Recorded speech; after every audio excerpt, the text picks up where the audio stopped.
Everybody else all good? You all good, Vicky?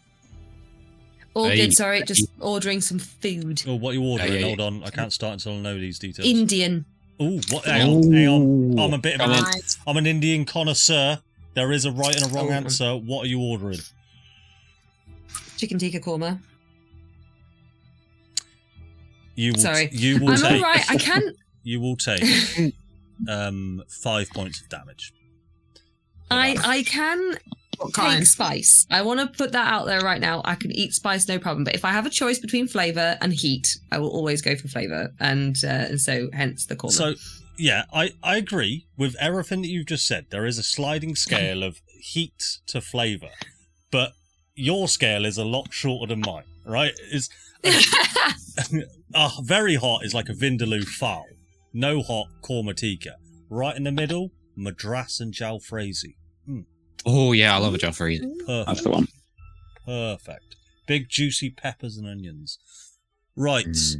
Anyway, I've been recording. I might pop that in the video. Who knows? Just stuff to talk about.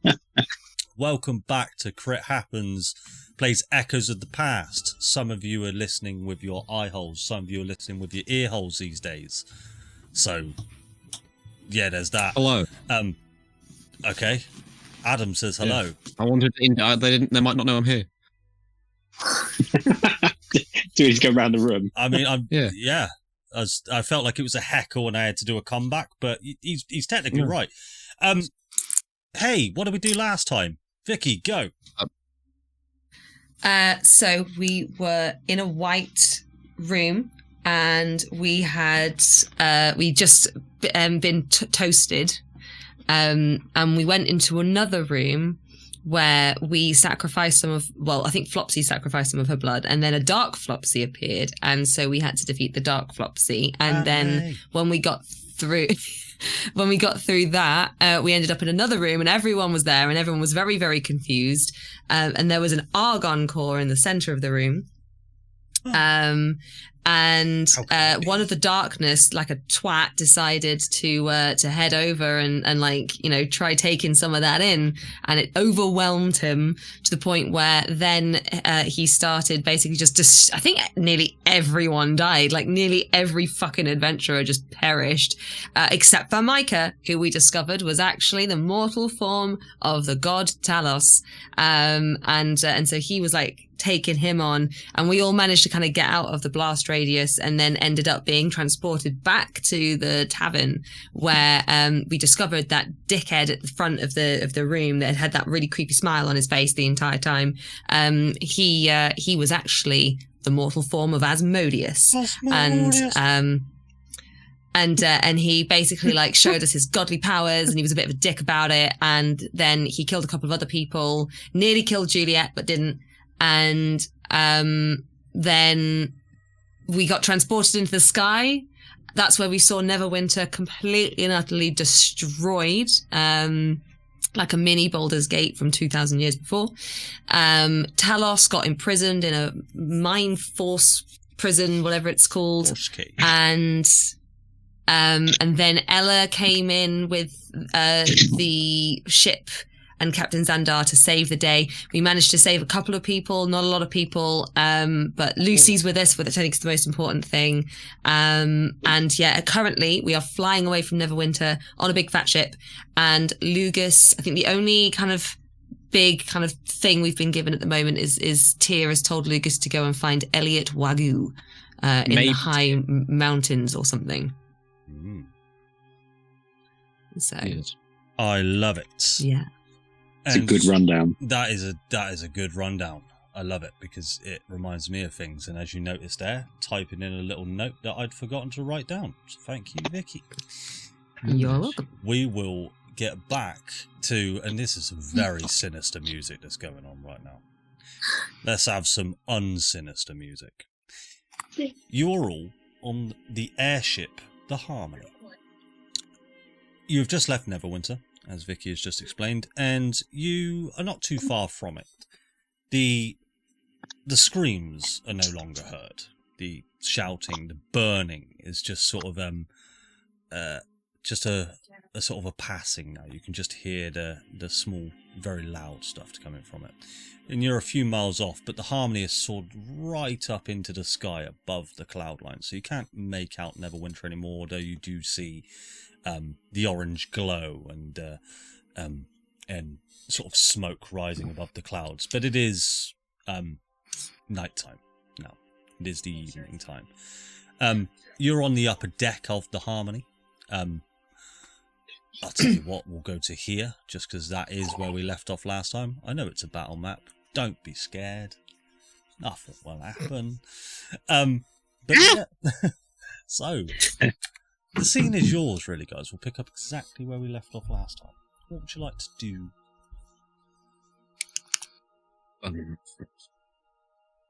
So who was around? We had Captain Xandar. Yep. At the helm. Ella on the northern side. Who was the one on the very bottom? So that is, I'm not sure you ever asked their name, but that is one of the Darkness, one who did help you escape the city. Is he? What's up? Oh no, I'm just mumbling words to myself. Don't worry about me. There is Peter, the jacked up, argon-induced hammerhead shark, who now has 4 eyes because there's now 2 in the center of his head. So you can typically you get the sense that argon, when consumed or when catalyzed with a human, will fix their lesser traits. Peter, being a man who cannot see straight because he's a hammerhead shark, regained eyes in the center of his face. So he has fixed his minor flaws with argon. Has he now got 4 eyes, or did they just move from the side? No, 4 eyes. Yeah, so he still has his hammerhead eyes. That's what we'll call them from now on. What if someone's behind him? How's he going to see them? Argon is great. It can't solve everything. Give it time. He may grow them. You were joined by Juliet from the Northern Friends. Ella at the top, like you said, Captain Xandar. Now, the lower deck is full of people that you picked up within Neverwinter, whether that's people just sort of running through the streets, a couple of figures such as Lucy, the tavern owner of the Morning Wood. And that was all. That was from notable figures. Those were the only ones that you know of that you've managed to collect. But you didn't vet anyone as you got everyone up onto the harmony, so who knows who you picked up? Hey. Well, I will drag my sorry ass up off of the deck because I'm tipped. And I'm just gonna go over to whichever one of my friends is like closest to me and just check they're okay. Hew is right next to you. Yeah. Give Hew a sturdy pat on the shoulder. I'm gonna come out Foundry. It's making me lag like crazy. Yeah, hey, you okay, buddy? Yes, a little shaken up, but what the hell were those things? I've never seen anything like it before in my life. As far as you're concerned, winged creatures of hell. Yeah, thanks. Okay, so Hew's all good. Go and try and find Lugas and... Well, I'll go and try and see if Flopsy's around. Because she was... Oh, where's Lugas? Sorry, I'm not looking at Foundry. Oh, Lugas is right there. Yeah, I'll just check Lugas. Lugas is sort of just on his back, just arms spread wide, just like with a tongue poking out his mouth, and he's just breathing heavily because he has been absolutely walloped. Okay. Okay. Come on there, fella. I'm gonna offer you my little fingertips, help you up. That's it. Come on your feet, soldier. Okay. Oh, I got a bed. Now look around for wherever Flopsy is. You will find me. I have sat down. My legs are dangling off the top deck of the ship, looking a little bit distraught.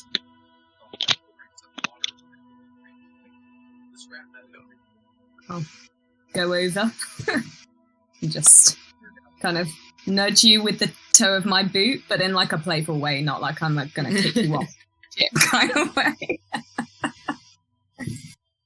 Oh, hi. Hey, how are you doing there? I've been better, to be honest, but, do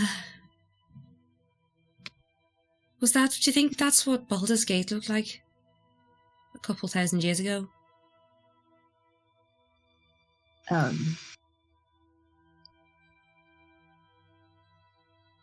don't think I'm really qualified to answer that question.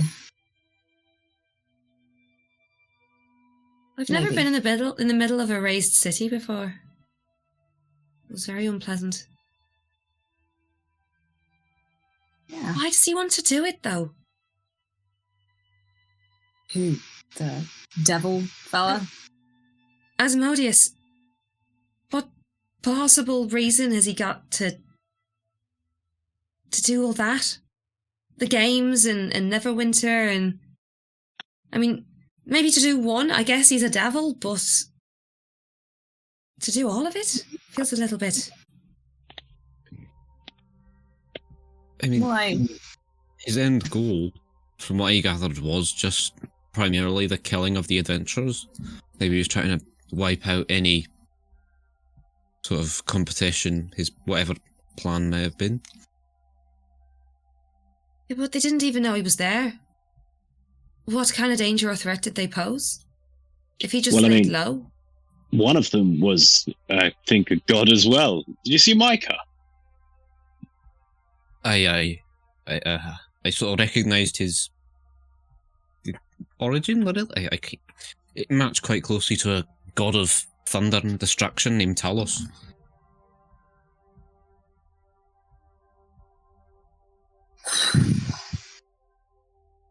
I hope he's alright. I liked him.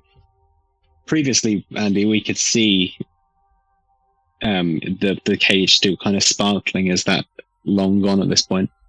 That'll be gone by now, yeah. Did you say we've passed like out of Neverwinter, so we're just like going through the night? Okay. You get the sense that I'd say I'll tell you what, somebody roll me a D4. Just a straight D4. I'll do it. I will. Okay, nope. Darren got it. Darren's doing it. Darren's on it. Got it. 3. Hell yeah. So you've headed west out of Neverwinter, and you are now over the Sword Coast. So not over any land at the moment. Okay. We're over the sea. Oh. Which goes great, because the battle map is over the sea. So, Fair enough. continuity. And we're even fighting Is west. Xander at the wheel? Yeah, so, well, he's not quite at the wheel right now. What I'll say is Xandar is on the uppermost deck, taking a look at the V8 motor that's powering the Harmony. And it's about this time, Darren, that you sort of, as you sort of look around for Xandar, you can feel the Harmony is, when you were on it before, it was a very silky, smooth airship. You didn't really feel like it was even moving. It was very, very well balanced in its mechanical nature. Now you're feeling vibrations coming from the hull itself, almost as if the ship is malfunctioning of some kind. Okay, so climbing to the mid deck, I'll go over and shout, Xander, what's the plan? Where are we headed? Good question there, Hew. Good question. This way. We're heading west. Why is everything rumbling so much? How much do you know about engines? About what? Indians? No, engines. Engines. V8 engines. No? What's an Indian? No. I asked Darren. I mean, not Darren. You. I've no idea. They do fantastic takeaways. You can see him. He's got like this small tool bag out now, and as he is sort of shouting over to you and looking over, he is reaching into what is, as you sort of climb up there, you see this large mechanical, almost it's an engine that is two banks in the shape of a V, essentially, and you get this sense that it is a combustion engine, a cylinder combustion engine, with one crankshaft. Presumably the combustion happens internally. It is an internal combustion engine, you're right. And you get the sense that he is, there are two large turbochargers on the side of it, because it needs to create a lot of torque for the thrust to power the brimstone refractors. You're learning a lot of stuff about the Harmony airship and Ford 302 cubic inch motors. And you get the sense that he is, he's messing with the distributor.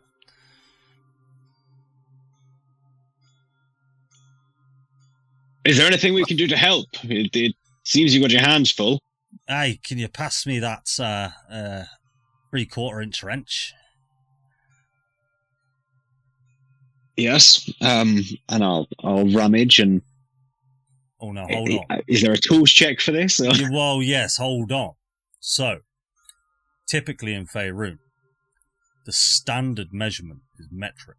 Yeah? So, typically when you size things up, it's done in millimeters. This is quite an old engine that uses Imperial or UNC. So, when he's asked you for a 3/4 inch wrench, I'm going to need you to roll me a D20, adding your intelligence modifier for me, please, to see if you can fetch one out. Good stuff. So +0. Brilliant. So 1 D20 coming your way. The DC is quite high. With a Is it? 2, Is it? unfortunately, you pull out a 1/2 inch, and he goes, yes, gives it here. You have, you know in Baldur's Gate where it says, like, Xandar didn't like this, essentially. I don't know what I'm doing. Lugas, you've got tiny little hands. Get in there. See what you can help. You can find things for him. I'm only close to death's door, but if you want me to jump around heavy machinery that active explodes on the inside, I mean, I'll do it if you want me to. So Lugas, I mean, I could offer you a bonbon, but it won't do much healing. Hey, what is it?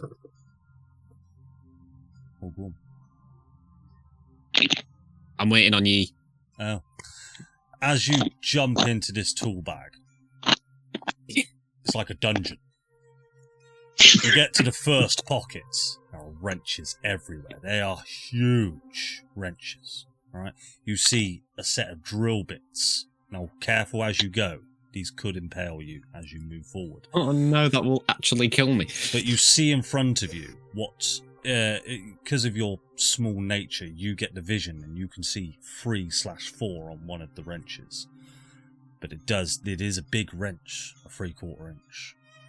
So if you would like to try and go for that wrench, you certainly can. I mean, or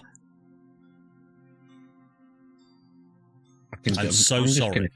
This has got out of control, by the way. But I'm seeing where it goes.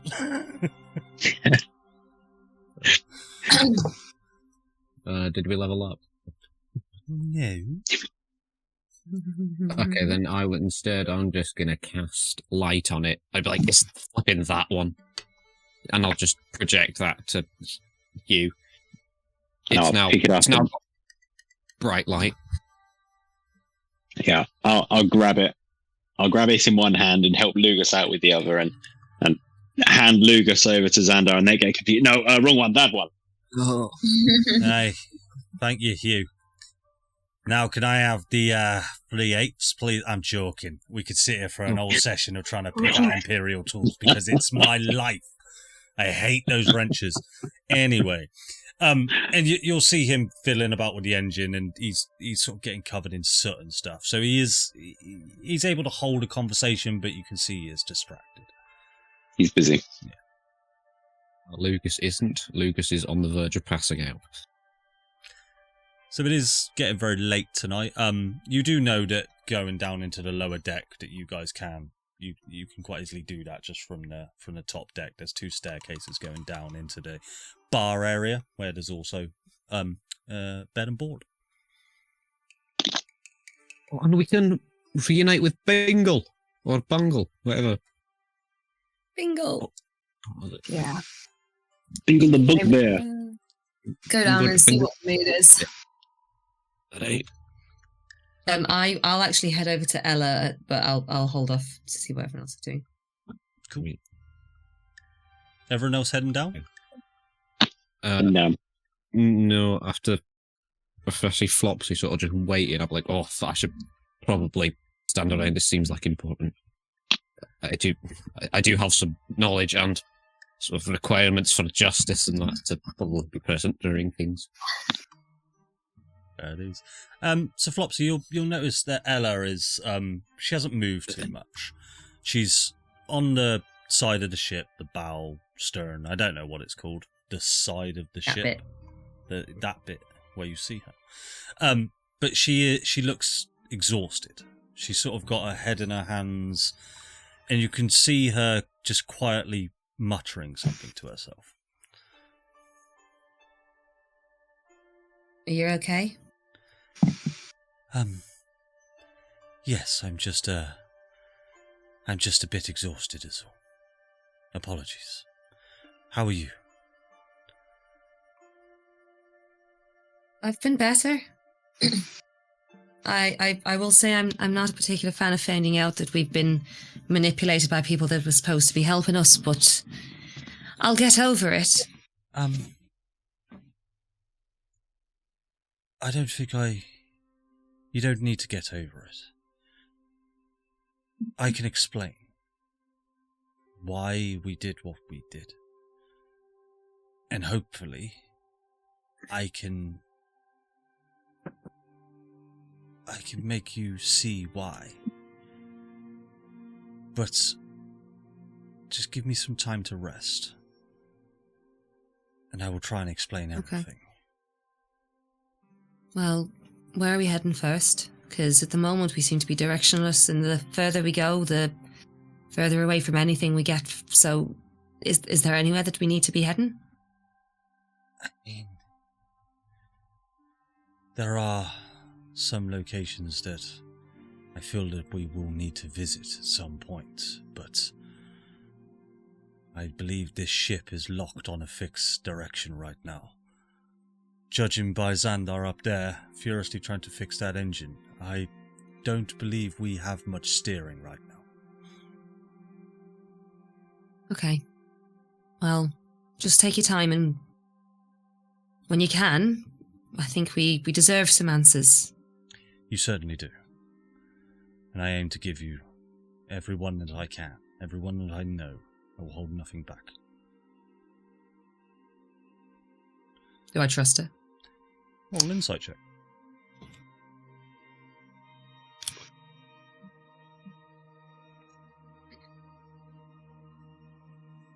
What's 17. the total? 17. Yeah, I'd say that you get a sense of trust from her. And I think even more so in her exhausted, vulnerable state. You get the sense that you can trust her. Okay. I'm presuming, Lugas, you're on her shoulder, or where are you at? I mean, I guess I'm just loose. I'm not holding on. I'm just like folded over your shoulder. Like, oh, yeah. Barely paying attention to the conversation, only here out of a sense of duty. Okay. Well, I'll walk away, and I'll start heading to and following Julius and Hew. But as we walk, I'll just say, Lugas, I want to ask before I do it, because, you know, consent and all that, but do you like being pet? I can't say I ever have before. So she's I'd like just going to start you... like Okay. stroking. does it feel, Lugas? I don't know how to reply to this. Well, this happened. I think. You looked exhausted. You made a squirrel, dude. You I got to feel think like- of these things. I feel like this is kind of similar to that scene in Guardians of the Galaxy where Rocket is Yeah. like stroked for like the first time. Yeah. Yeah. Oh, yeah. Okay.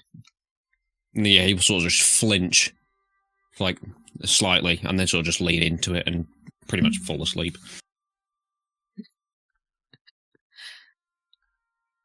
So I'll just carry on. I'll carry on doing that whilst I'm walking. I'll just continue down to the lower deck. Oh, sorry, I just can't get Rocket Raccoon out of my head. I need to give you a gun, Adam. I need to. I'm just imagining now. You Eldritch Blast. Yeah. I mean, that is literally what when I first jumped on Hugh's shoulder, I'm like, I'm a shoulder-mounted Eldritch Blast. That is what I literally am. This is cool. One day we will see. Cool, and yeah, so she'll sort of just get up, and you can see that although she's still wearing this porcelain mask, or not really wearing it, but it is just part of her facial features, but the tiny portions of skin that you do see appears to be, she's kind of got this leathery porcelain skin. She doesn't appear to be humanoid from what you guys know. She has a humanoid form, but her skin that you do see is become quite withered, and she gets up and she sort of almost just walks with a limp, and she will very slowly make her way below deck.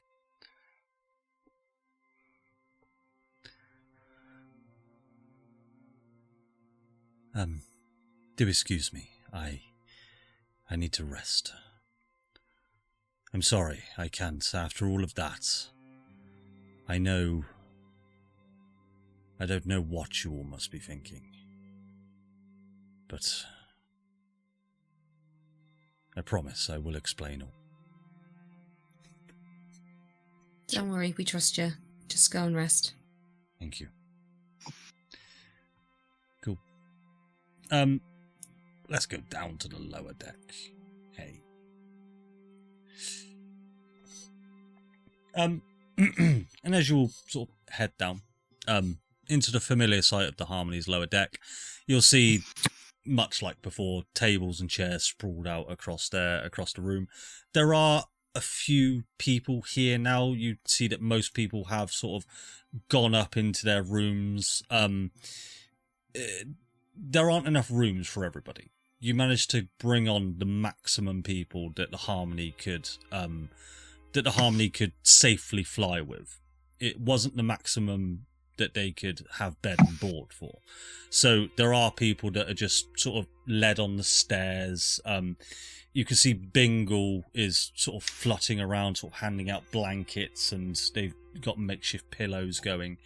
And she's handing out lanterns to the people that haven't managed to get themselves bed. You see a few of the people that are staying up, and are quite rightly sort of shaken up. They're just sat there sort of drinking their brandies and ale, tankards of ale sitting at the tables, and everyone just kind of has this blank stare on their face. There's a lady in the corner who just appears to be sobbing into her hands. And Julius, the small boy that you saved, is just he's been sort of taken in by a dragonborn female. He's just sort of sat with them just at the far stairs at the back. We walk down and kind of see the mood. I'll just kind of sidle up to Hew. And this is rough. Yeah, I'm not really sure how best to help. They're all in a bad way. Yeah. How many kids can we see throughout the tavern? How many kids do you see?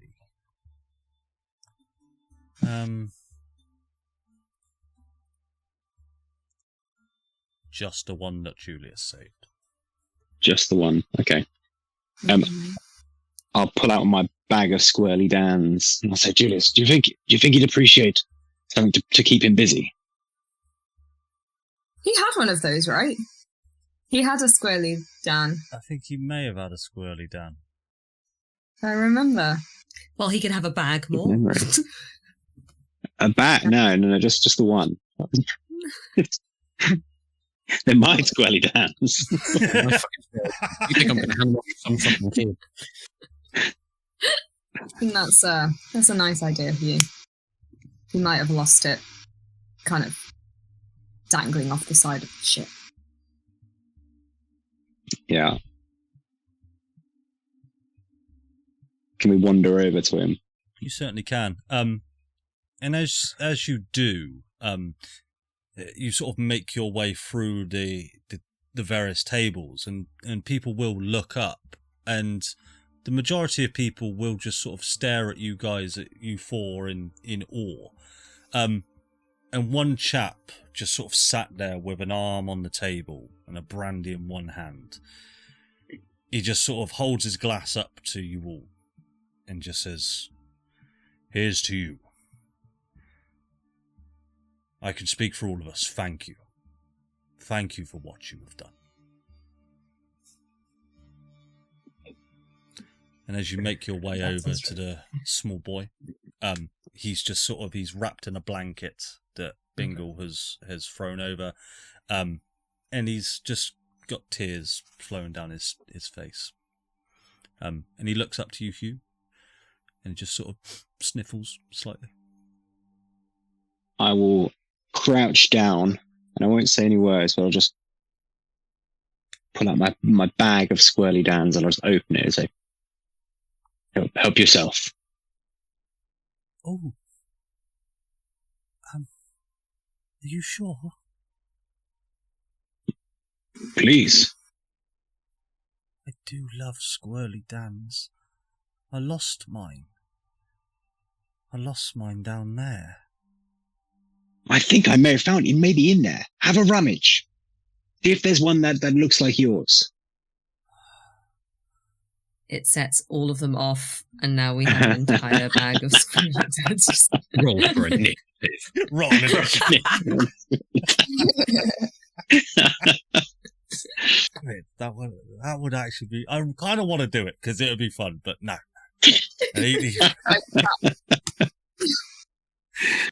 You know, when you just want to push that button, you know, you just, you've given the power to me as a DM to just go, ooh, ooh.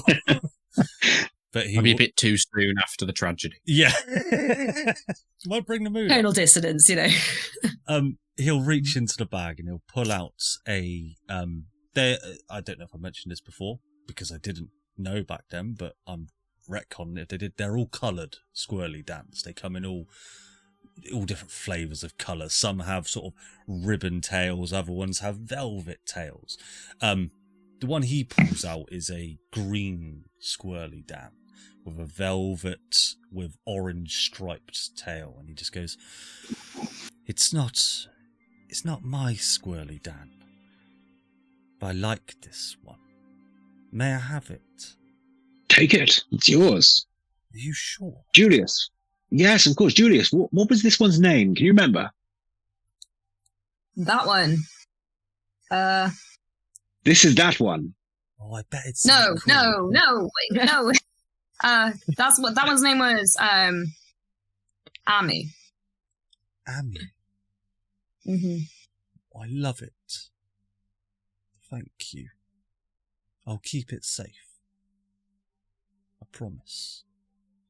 Thank you. Was this child alone? Am I right in thinking that Julius just kind of scooped it up off the streets? I did steal a kid, yeah. Nice.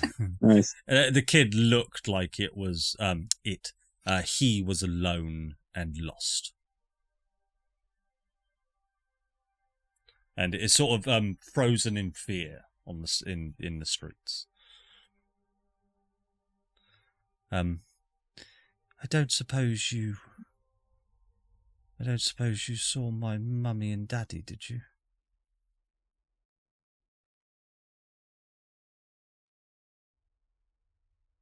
I didn't. I'm sure they're around here somewhere. What are their names? My daddy's name is Mason, and my mummy's name is Linda. Nathan and Linda. No, sorry, Mason. Sorry to correct you. Nathan. No, Mason. Mason. He says with a super deep voice. Mason. Mason. Mason and Linda. I like to feel you did that character. Just right, Nathan. Yes. Yes. And what was your name, little boy? My name is Alex. That's a very manly name. Oh, thank you. Well, I'll tell you what I'll do, Alex. If you wait here, don't worry, everyone will look after you, and I'll ask around and I'll see if I can find your mummy and daddy on the ship. But in the meantime, stay here and play with Annie, and yes, don't worry, we'll look after you. Thank you. Thank you very much to all of you. And you'll see the Dragon Ball female that he's with just kind of gives you all a nod. As she's preparing like a sandwich. Bingle is sort of handed out sort of loaves of bread to people, and she's just sort of cutting it up as much as others are as well. What's in the sandwich? Ham. And cheese. Ham and cheese. Oh, that looks like a nice sandwich. Yes, jambon au fromage, and she'll offer a handout to you. Thank you. Oui. Take two sandwiches. No. Of course. There's lots. Una jambon au fromage, baguette, s'il vous plaît. Una. Yes. Oui. That's all of. Qu'est-ce que tu fais demain? I think we should have a longer conversation with this one, to be honest. Wait, what languages do I speak? I mean, Do you speak French? I don't think French is an option. Well, do you? Common, do you speak it? No. No, baguette. No. I speak. No. She speaks French and Celestial. She speaks. Yeah. Well, everybody picks Celestial, right? That's just the rules of making a character. But yeah, what would you all like to do? Well, Julius is gonna puff out his cheeks at the atmosphere, and I'm gonna climb up onto a table.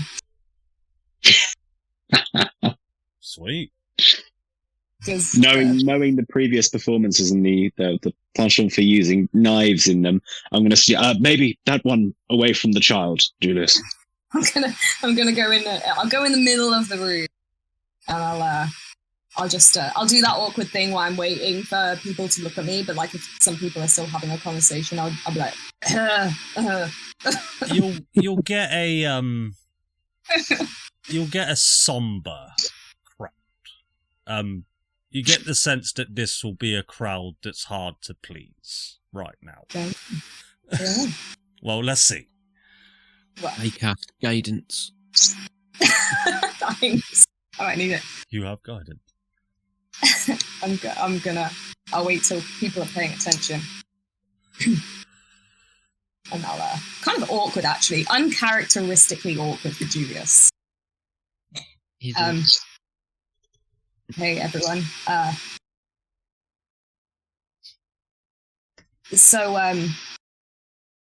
My dad was a soldier, and when he would come back, he would always say to me, Julius, because he had a really deep voice. Julius, when you lose someone, you can either mourn their death or celebrate their life. And, you know, he used to say, if you're going to cry, cry inconsolably.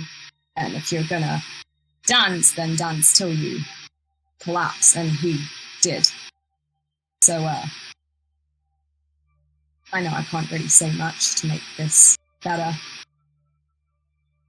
But do you want to cry or do you want to dance? I'll just wait for a response. I'll do a vibe check. A vibe check. Is that insight? I mean, you'll have people paying attention, but you won't get much of a response. Sadly, you won't get. It depends what sort of response you're looking for.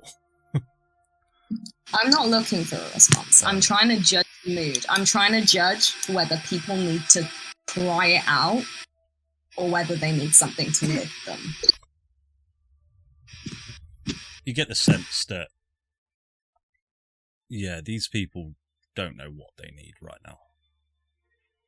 Okay. They've just... I'm going to make they've lost everything. Now I'll just take out my my violin and set it up, and I'm just gonna, like, what's it like? You know that scene on the Titanic? Oh yeah.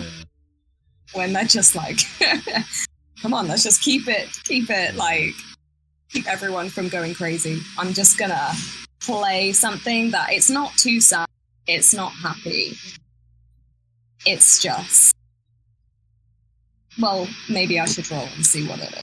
Yeah, have a roll, but you're trying to bring the mood up just to sort of the next level. You're not trying to... I'm trying to bring the mood up. I think it's just... He just wants something rather than the nothingness that's there. Like, we're all in shock, you know? To put something where nothing is. Yeah, I like it. Performance, right? And you can have the D4. And you can add a D4. And I can add a D4. I'll do that. So what's that? 12... 18. 18. Let's have a D4. Try and make it really good. Have you got a fan on, by the way, Kate? No, why?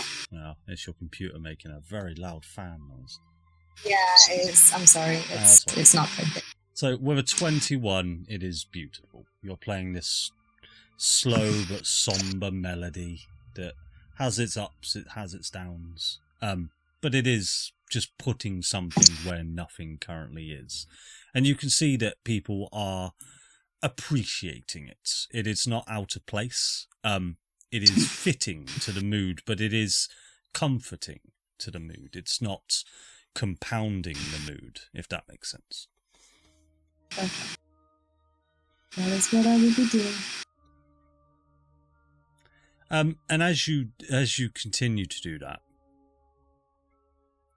you notice off in the corner that you didn't notice as you were coming in.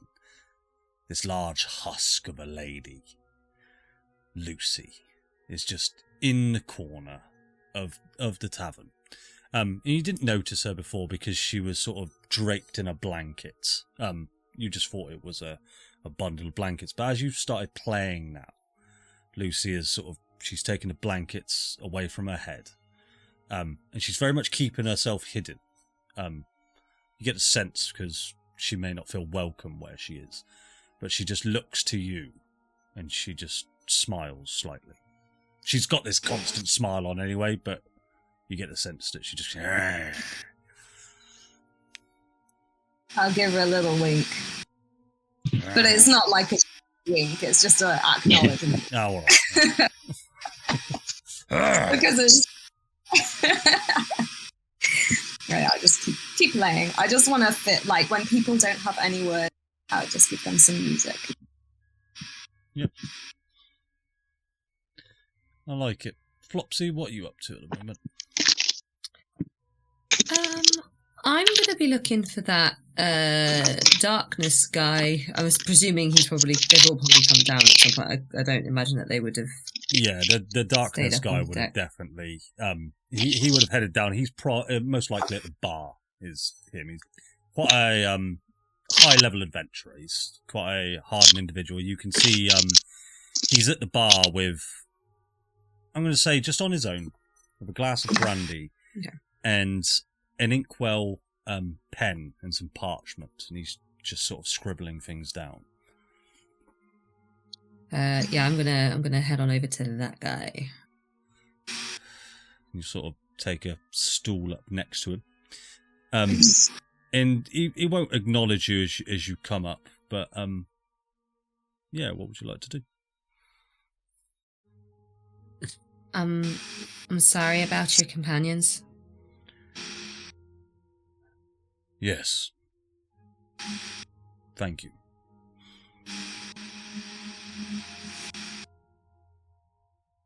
What did he think he was going to achieve by doing that? The fella that grew all big and stuff. Asmodeus, you mean? Yeah. I think his aim was to kill us all. No. I mean your friend, the one that Oh. You know, I don't know. Wasn't part of our plan. I don't know. If you don't mind me asking, what was the plan? You don't seem like the usual sort to go into a game like that. I mean, as in, I've been hearing that you get disqualified every year, so Well, I mean, you know. Disqualified. Look, we read the rules. Sometimes they don't put the rules down in the way that they should. We flitter in the grey area. We had no idea what we were going into with those games. Now, to put all honesty on the table for you, every time we play these games, we typically know what's coming. That's the way we... Fuck it, we cheat. We had no idea what we were going into with this one. I think Mal just took a chance, if I had to hazard a guess. It didn't pay off. Where are you from? If you don't mind me asking. Deep below. You're from the Underdark? Yeah. What was it like down there in these days? Beautiful.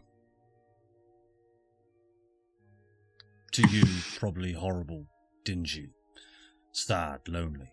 But to us, beautiful. I'm from the Dead Zone, so Oh. Dingy, lonely, sad. Why are you here?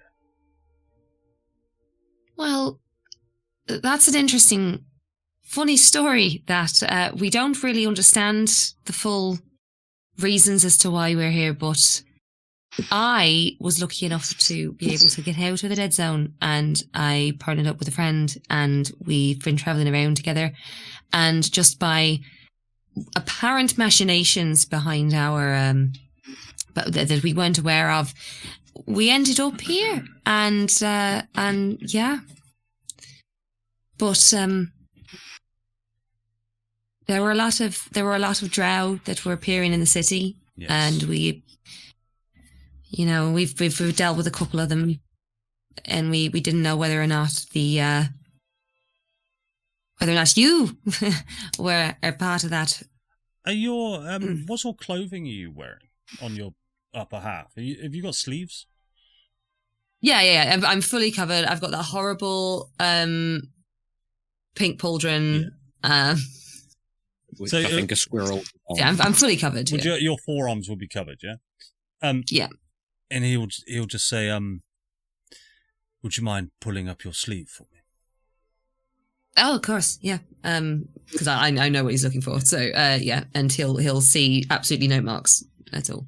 And he'll just sort of turn back to his drink. Good. I assume by your willingness to do so, you are aware of the marking of the Gritzen clan. Yeah, it's been them that we've been dealing with. They're up to something. Something big. They tried to draft us in about 6 months ago.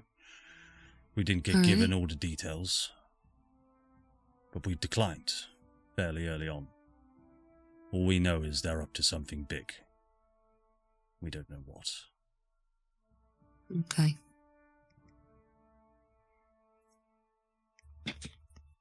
Sorry, the friend that we've invited over is trying to get through the door. Yes, you're good, man. You're good. I've got a lot going on. So yeah. What did they want you to do? Was it to do with the games? No. We were to meet and converge in Baldur's Gate and await new orders. Now, we're well known for our combat prowess. I would have thought that they need us for something big. They needed us to kill something. It's typically what we're mercenaries, right? We do things for gold. Mm-hmm. Apart from that, I don't know what they wanted. We said no. We don't like to interact with the Gritsen anymore after what they did last time. Sorry, did he tell me what they did last time, or is that something No. that's just newfound information? I'm about to go into it. Excellent. It was an open question, and I thought you'd say, "Oh, what did they do last time?" Well, I will tell I you. was going to, but because my friend had been phoning, I had been a little distracted, so I couldn't figure out if you'd already said it. And what he'll do is What did they do? Oh, my God, you asked. He'll grab another glass he'll reach behind the bar and grab a glass and sort of pour a brandy. And he'll sort of look down into his glass of drink. They're trying to undo the cataclysm. They think it can be undone. They're trying to undo it? Yes. How on earth do they think that's going to happen? You know as much as I do, unfortunately. It's crazy, isn't it? That's why we wanted no part of it. Last time we helped them, they built a machine. A machine that could catalyze and infuse elements of Baldur's Gate with argon.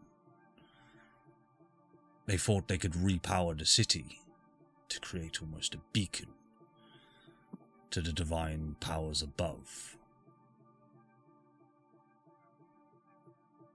So they came up with a machine that was able to, infuse argon into parts of Baldur's Gate.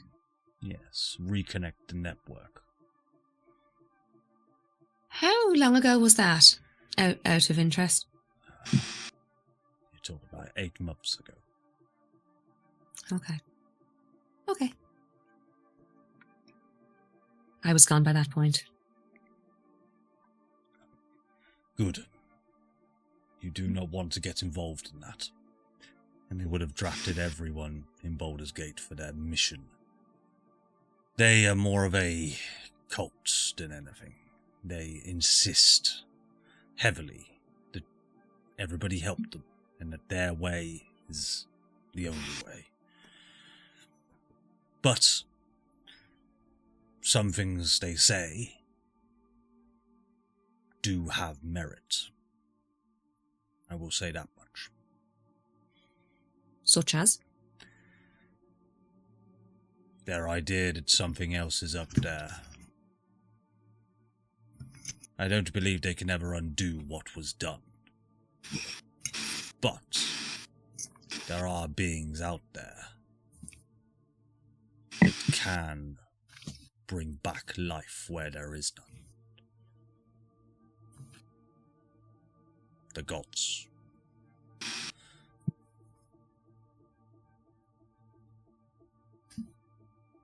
Well, we'll keep an ear to the ground. And hey, if any other details just kind of come into your head, perhaps that's something we can help with. Yes, I'm working on something now. I'm trying to figure out how Asmodeus has awakened. Now, it's not my area of expertise by any means, but if you'd been adventuring as long as I have, you'll pick up a thing or two.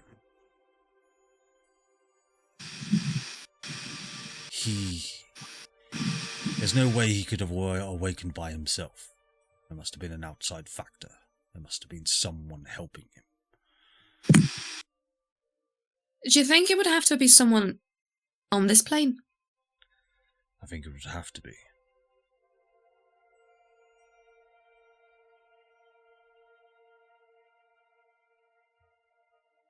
Okay. Why? Well, why would you ask that?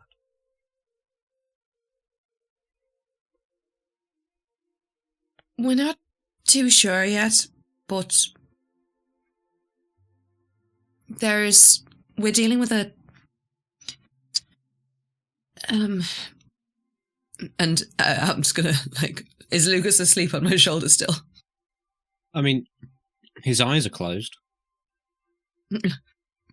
He is mostly motionless.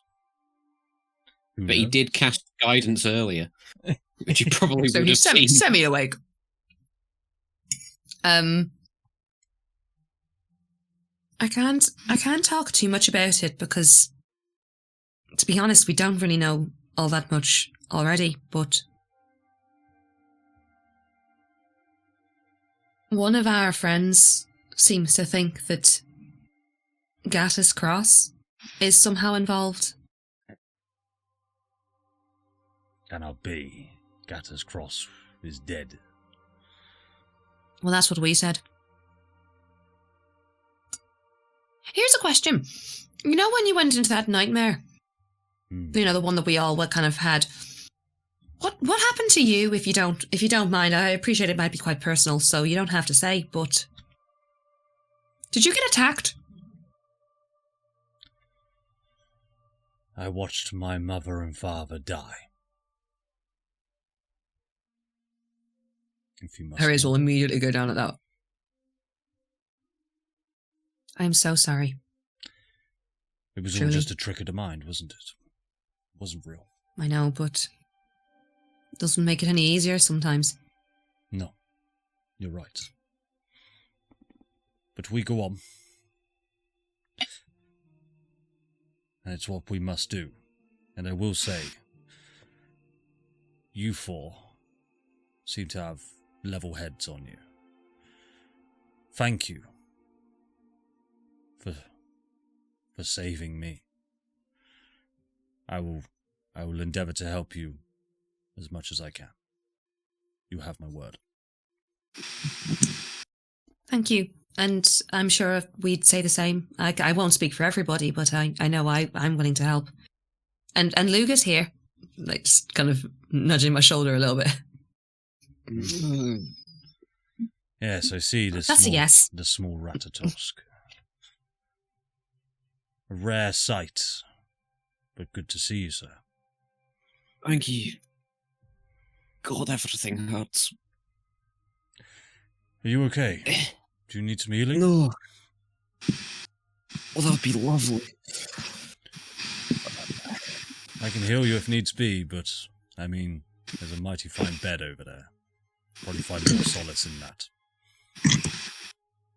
You saved a bed for me. No, I there's just thought- literally blankets. There's blankets. Oh, right. I'm not in charge of the beds, I'm sorry.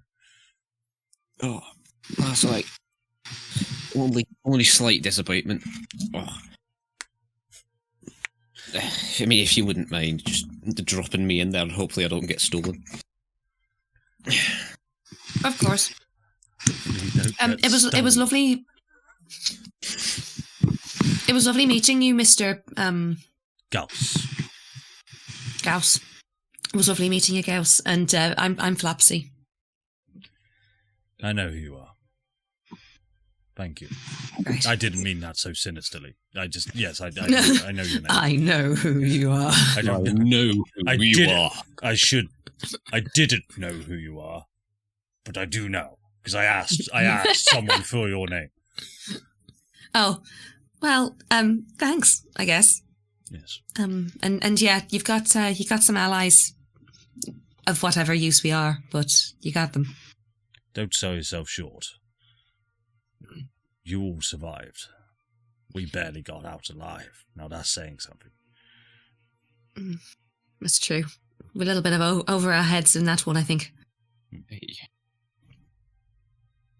Yeah, you have my condolences to your party. Thank you.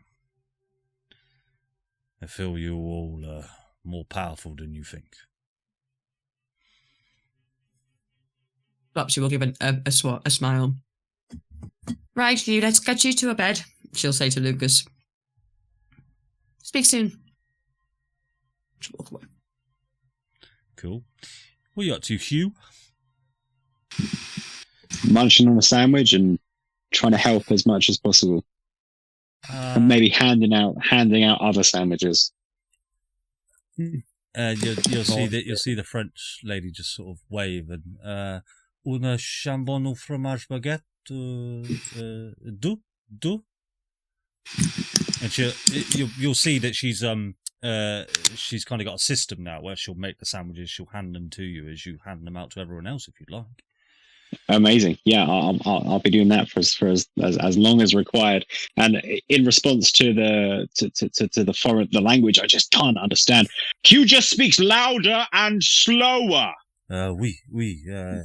Qu'est-ce que tu fais demain? Je suis français, no anglais, no common. Last Thursday, I think, and then I'll take some more and I'll walk them over to the. And you, it's just stupid. It's just stupid. Now I have to learn French because and you'll eventually hand over a sandwich. You're sort of handing them out, and each person you're handing to is very grateful for it. They're sort of just taking it. No really any words spoken. Until you get to sort of one individual, grey-haired, sort of got a large grey beard and grey scraggly hair. He's got a cloak over his head and very tiny spectacles. And as you try to offer him the jambon au fromage baguette, ham and cheese sandwich, you'll see that he will just sort of take it and place it down. And he will just sort of kick the chair in front of him. And he'll just say,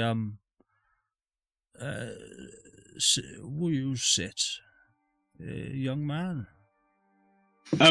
Yes, I'll look back over at our French sandwich chef and assuming that she can spare me for 5 minutes, I'll plonk myself down and say, yes, of course, yeah.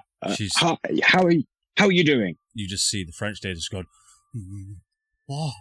Don't want to melt that. She seems fine. She's not fine at all. She's got out of mind. And this old gentleman, I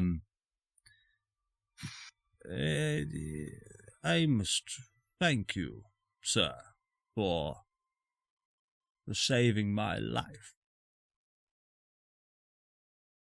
I mean, I'll be completely honest with you. I think it was others who brought the ship. We just encouraged people on board. That's all.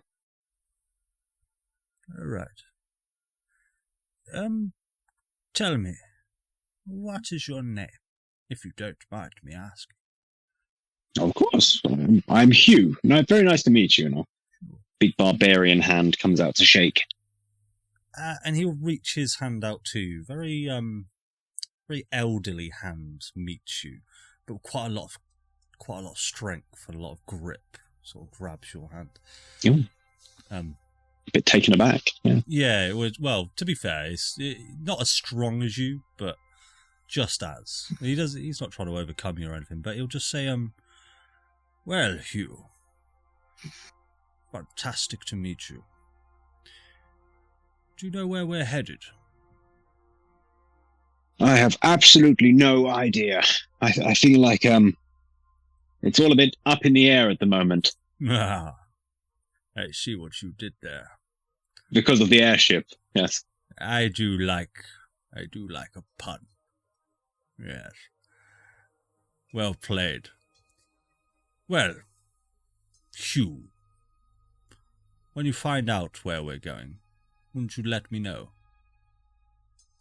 I'm sure we keep everybody briefed, yeah. I didn't catch your name, sorry. My name? Stoll. You can call me Stoll. Stoll. It's a wonderful name. Have I heard that name before? No. We've never met? No. And what do you do? Or what? And then he'll be a bit abashed at asking about somebody's former profession in their burnt down city. No, don't. He sort of sees your fluster. No, don't worry. I'm a shoemaker. I make shoes. A shoemaker? Yes. And you're alone up here? Yes. But don't worry, I didn't have any family down there either. This is an elderly gentleman, yes? Yes. Didn't we let ropes down to get everybody on board? Yes. Wow. Yeah, you did very well climbing up those ropes for,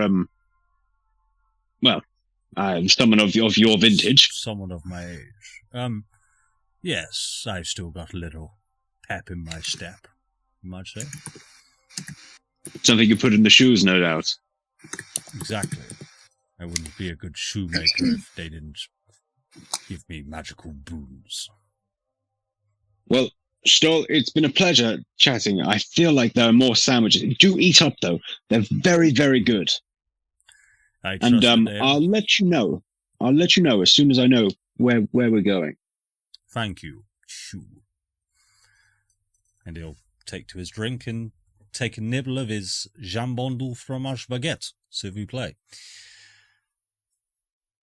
And I'll stand back up and hurry back over to our sandwich shift. She's furious that you left. There's now a backlog of sandwiches that you need to hand out. I'll take 3 or 4, and as I'm walking around, there we go. There we go. Cool, good stuff. Lugas, what are you up to, buddy? You sleeping? I mean, I'd like to. But I'll also be like silently, praying. Yeah. As I drift off. I just think it's redundant or rhetorical, but who are you praying to? I'll give you 3 guesses. Oh, is it the Raven Queen? No. Next guess. It must be Tyr, I reckon.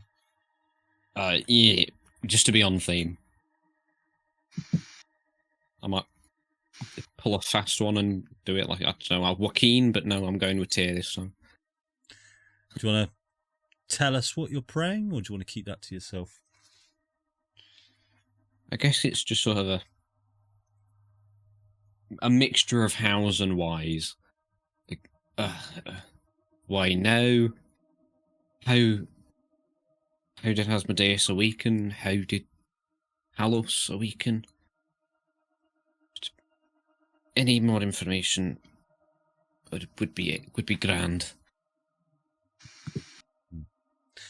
And as always, whenever you pray, the majority of the time, unlike a time very recently within the Neverwinter games, you hear no response.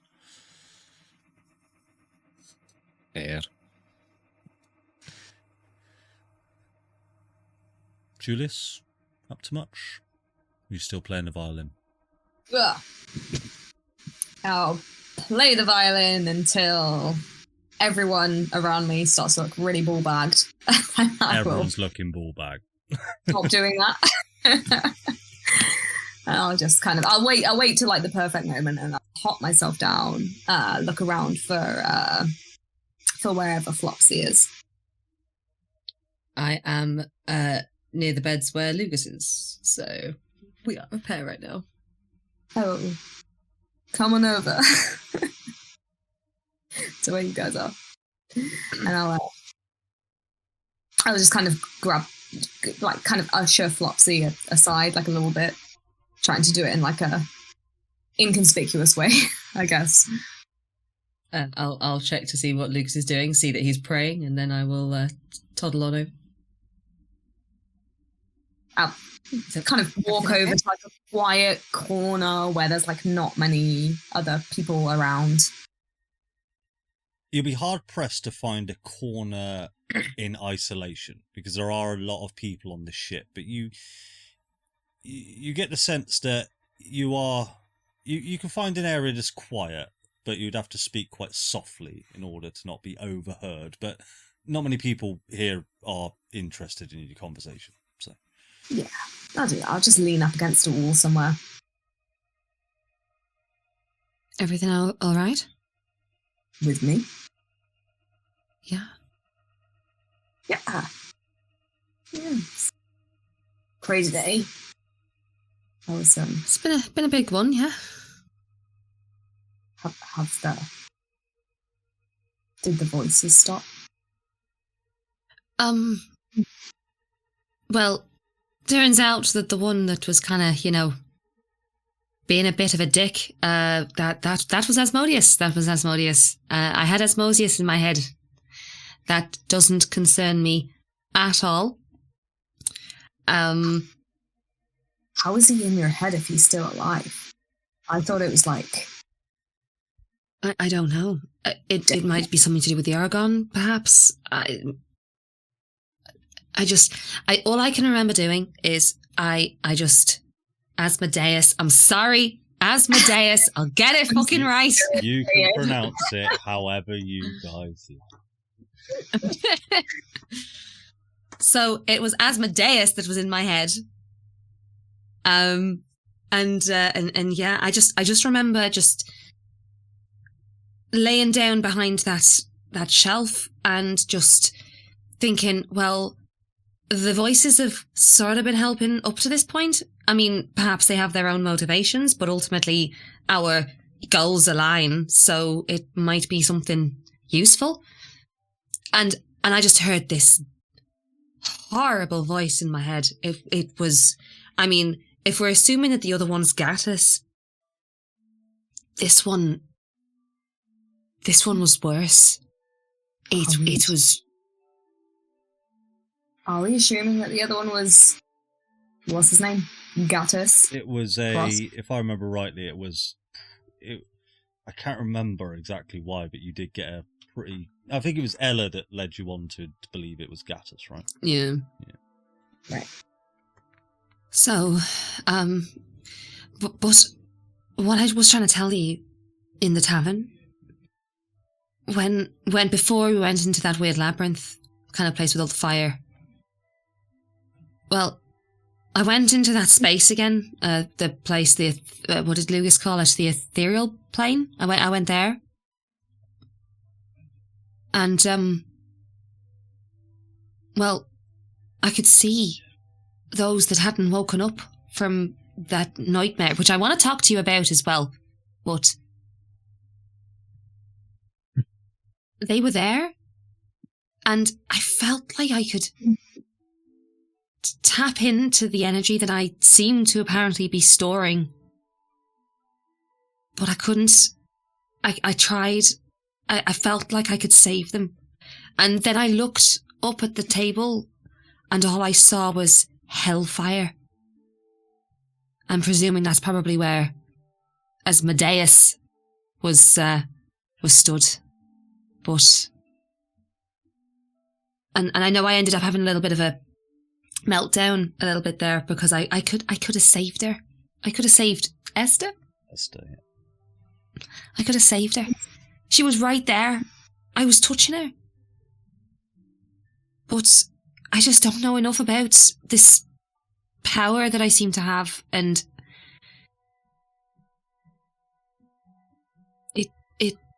it was sad.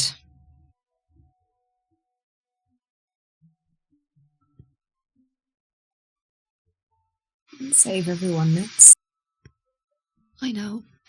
But even if I could have just saved her, I didn't know her, but Micah did. And apparently he's a god, so, might have been nice to have a god being grateful.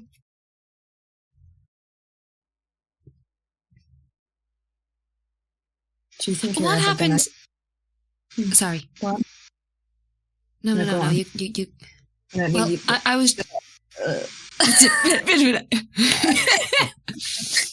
was. I was just wondering about the nightmare, but you ask your question first, and then I'll ask you. I was just gonna ask if you were gonna turn into a crazy monster like the guy in the. I don't think that's gonna happen. No, the impression I get is that he was kind of trying to do what I do, but I do it better. He took on too much and turned into that. I guess I've just got to temper the amount that I eat. But I saw you speaking to his and I'll look over. Friend? Oh, that's Gauss, yeah. Gauss. I wanted to see if they had any ties to the Gritzen, because obviously they've been having a bigger presence. Turns out that they kind of do, but kind of don't. The Gritzen appear to have tried to pay for their services. He seems to think that the Gritzen are doing something big.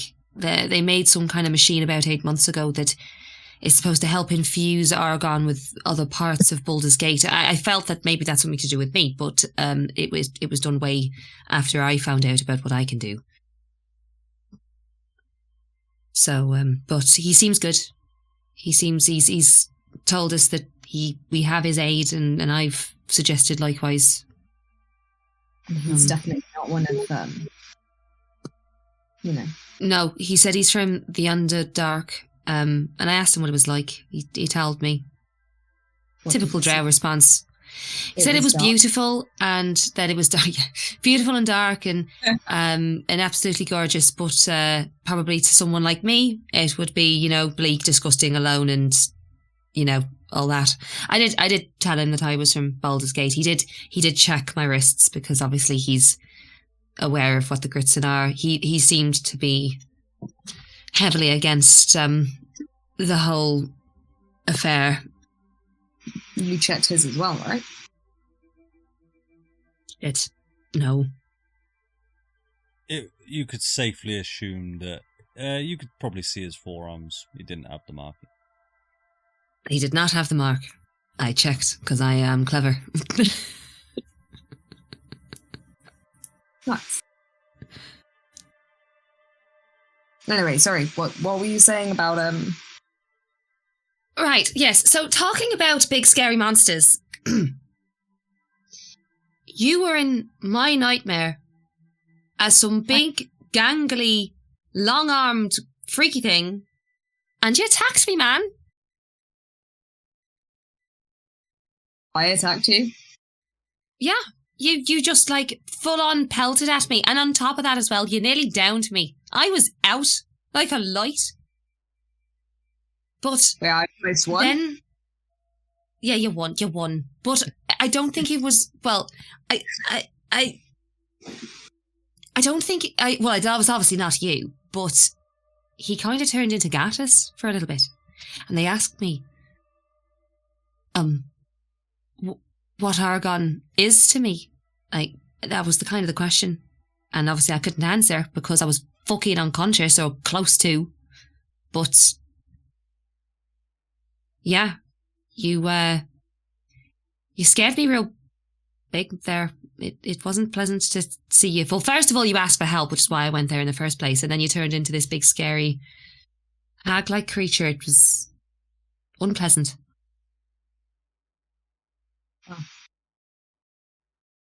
Sorry. I feel like this is one of those like moments where it's like, I dreamed you did something bad, so I hate you now. I never hurt you, Mitz. Right? I know. That's why I was so taken aback when you came at me with those bloody claws. And you flew. Like, you were like skyrocketing around that clearing. Please tell me you had some kind of like big existential fight. Oh.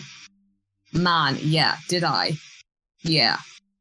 Just X's for miles. And they were all really mad at me.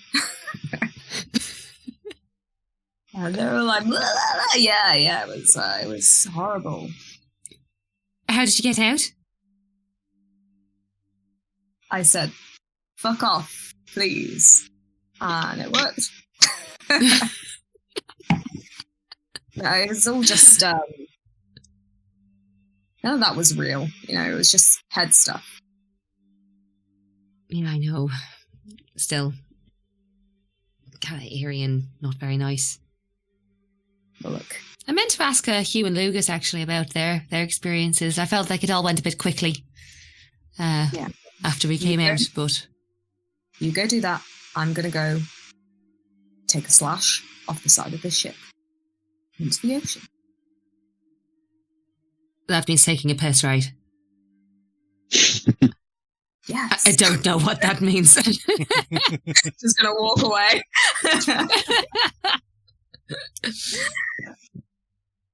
I'll go over to Hew. Flopsy, how are you doing? I'm doing okay. I've calmed down a little bit. Ella has promised some excuses and some reasons as to why she did what she did, so I'm just waiting patiently for that. You can see her foot just kind of like restlessly tapping on the floor though as she's saying that, so patience probably relative. But I actually wanted to ask you, what was your dream like when you went into the, the mind palace kind of thing? I was in a forest. I don't know about you. Yeah. I was back home, Flopsy. I was back in the Whispering Woods. I didn't have a good time. It wasn't nice.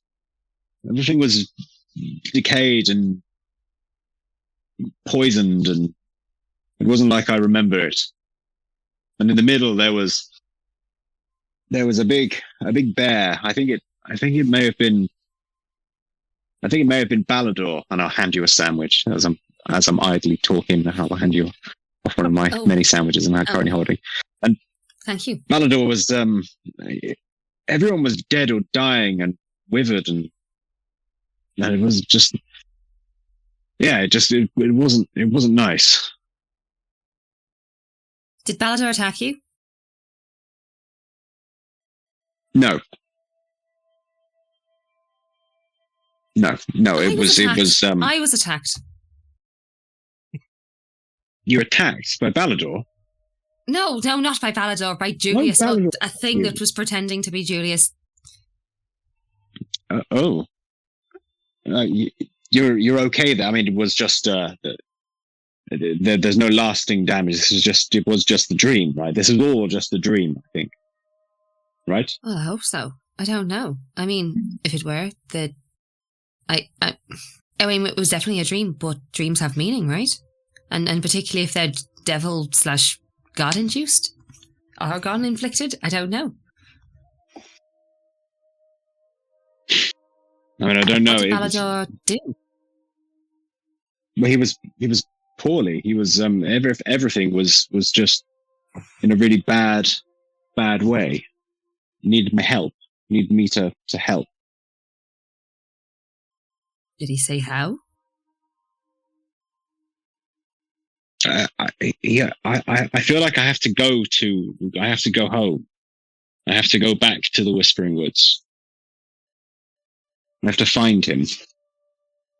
Okay. Well, I mean, Julius at least is easier to find. Wait, where is he? I'll look around. Oh, He's gone. Julius has gone upstairs to take a whiz off the side of the ship. Oh, thank God. He's all good. Don't worry. Lugas is over there as well, and she'll point over to wherever Lugas is sleeping. And what about Ella? Where is Ella? Has she? Ella was going to rest. I did speak to her. She seemed in a bad place. Assuming whatever she did took her a lot out of her. So she's gone to have a rest, and she's promised us answers once she gets back. So, and I trust her. She seemed to be fairly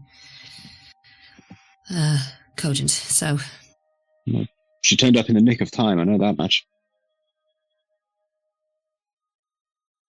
I mean, gods, they are real. They exist. I know Lugas said that he's spoken to Tyr, but, you know, it's kind of some extra plane of bullshit that I kind of only semi-believe. Like, you know, it's kind of like that you kind of think it's real, but it's so far removed from your own experience that you can't really... I do know. I'll admit I'm struggling, Flopsy. I don't know how to do this. It's always been a fairy tale. I don't know what this means. It's a bit much. I'm just gonna have to rethink my views of gods. I mean, let's face it, from where I'm from, the gods don't exactly have a good reputation. It doesn't matter. Like, I know Lugas keeps saying, "Oh, but there's some of them are good," but I know that. Like, I know that, but it's kind of hard to separate the good ones from the bad ones when you don't even know which one's which. Well, I suppose I'm just thinking about the gods which we've met. We've met gods. How bizarre! But I mean, Micah always tried to help us, so maybe it's a case of judging them by their deeds. I don't know. I'll have to Maybe their life being mortal for so long, maybe that's humbled them a little bit. Possibly. Hard to say. Without no really idea. talking to one. My head is just swimming at the moment. Give me some time. I'll I don't know. I need a rest. It's been a long day. I think a rest is in order as well. I'll make sure that Lugas hasn't been squirrel napped and go and rest myself, I think, for a little bit. Thanks for listening to me rant. Yeah, it's been a bit of a day. After, yeah, it's the least I can do.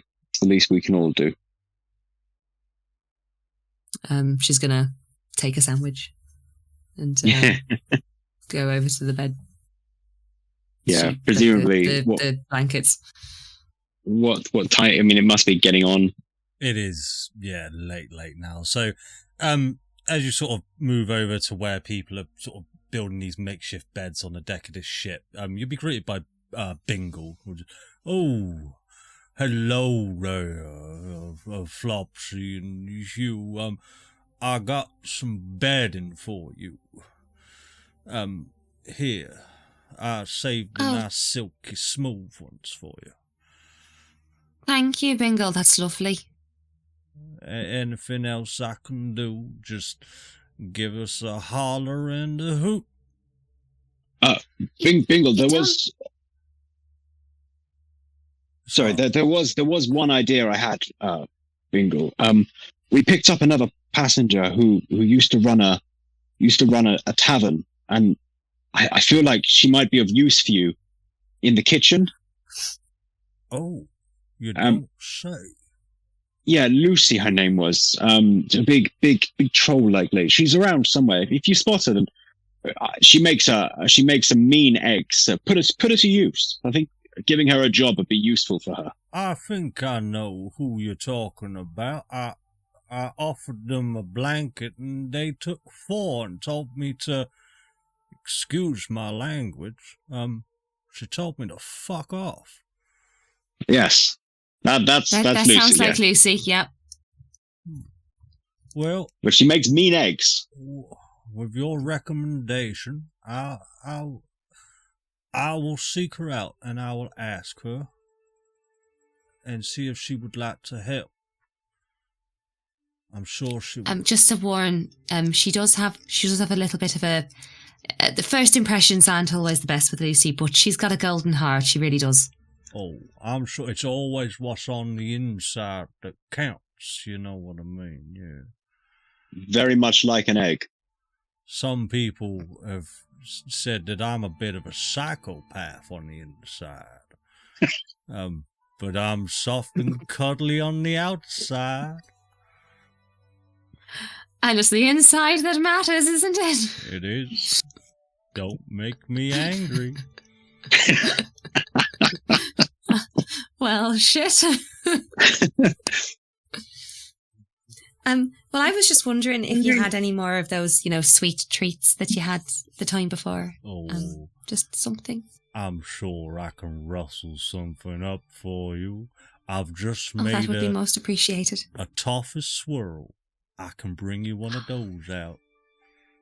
And she brings out Even though she looks so tired, her eyes just it's kind of this hard toffee animite swirly snail thing that's just sort of been injection molded with toffee, and she brings out this small little hammer like you used to get as kids. You got you got to knock it and break it. Oh, that's amazing. I'm going to take that and I'm going to eat that over there, and I'm just going to point over to where the Lugas is, and I'm this, do you know what? This is just going to be the best part of the day so far. Oh. It's been such a long day. Yes, I did see. I'm glad you all made it out alive, and let's hope that everybody down there does the same. Let's hope not all is lost. Thanks, Bengal. Just going to take a little toffee thing and just going to mooch on over to where she left Lugas. Cool. Would anyone like to do anything else before we take a long rest? I gotta do 2 things. You gotta have a slash. Yes, and then 2 things after that. Okay. 3 things. So I'll do that. I didn't actually need. I didn't need it. I just went upstairs, and I'm gonna find a quiet point on the ship where I'm pretty sure that there is no one else around. Yeah. It's pretty dormant up here on the top deck of the ship. You see one person who's just being sick over the side. Another person just sort of sat on the top deck, just sort of keeping himself to themselves. Captain Xandar's still at the very top deck of the rear end of the Harmony, still working on the V8 motor. And you can make your way to the front of the ship where pretty much nobody is. Oh, and I want to do like the Titanic when I stick my arms in. I'm like, ah. Dexterity saving throw, please. Not yet. I'll go to the front of the ship, and I'll take up a comfy position, and I'll take out one of my little rocks. Mm-hmm. Get myself comfy. Take out one of my little rocks. And check something. Is there a word limit? There is, but say what you want to say. I'll say. I don't like the word limit on the sending stone, but yes, go on. Is it 25 words? For the sending spell, yes. For sending stones, I feel they're more like walkie-talkies, and they're more fun to do it that way. Okay, that's cool. I'll try to do it. Okay, so I'll say. First one.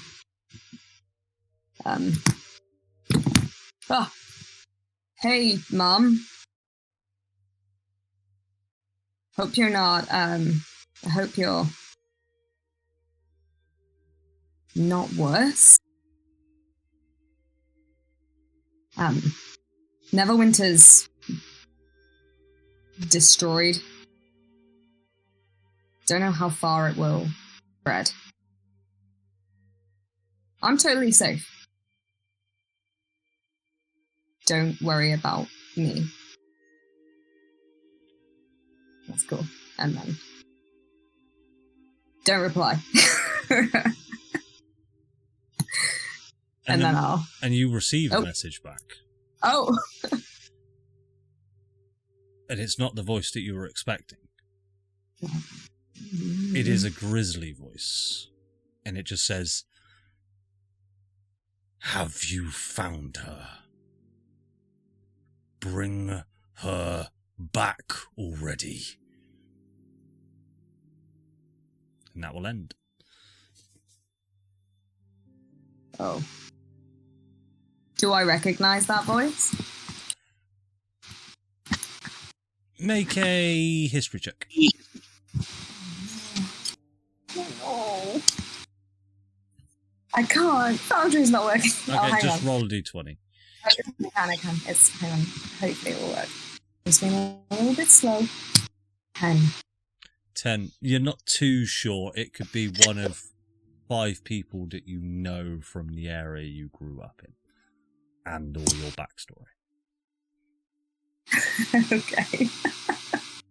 Could be fucking Forget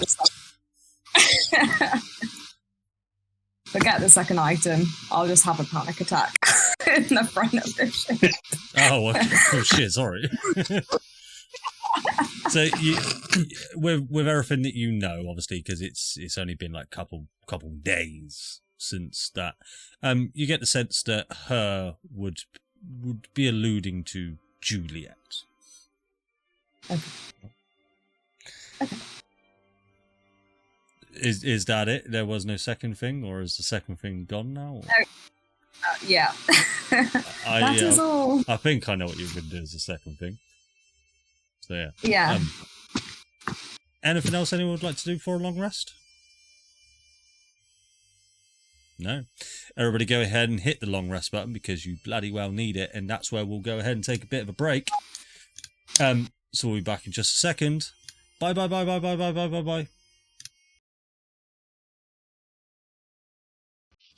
Cool.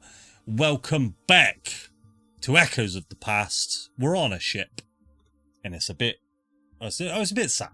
It's a bit sad. But it is a new day, and the sun is shining. You can hear seagulls and the fresh air whisking past, and the sun is booming in from the lower deck large circular window.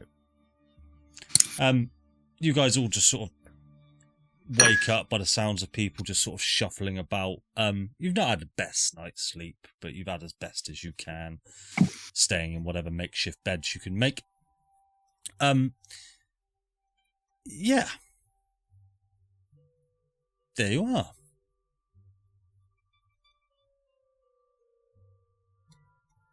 Okay. When Julius came to join us,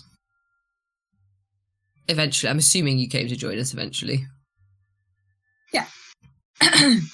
How did you come back to us?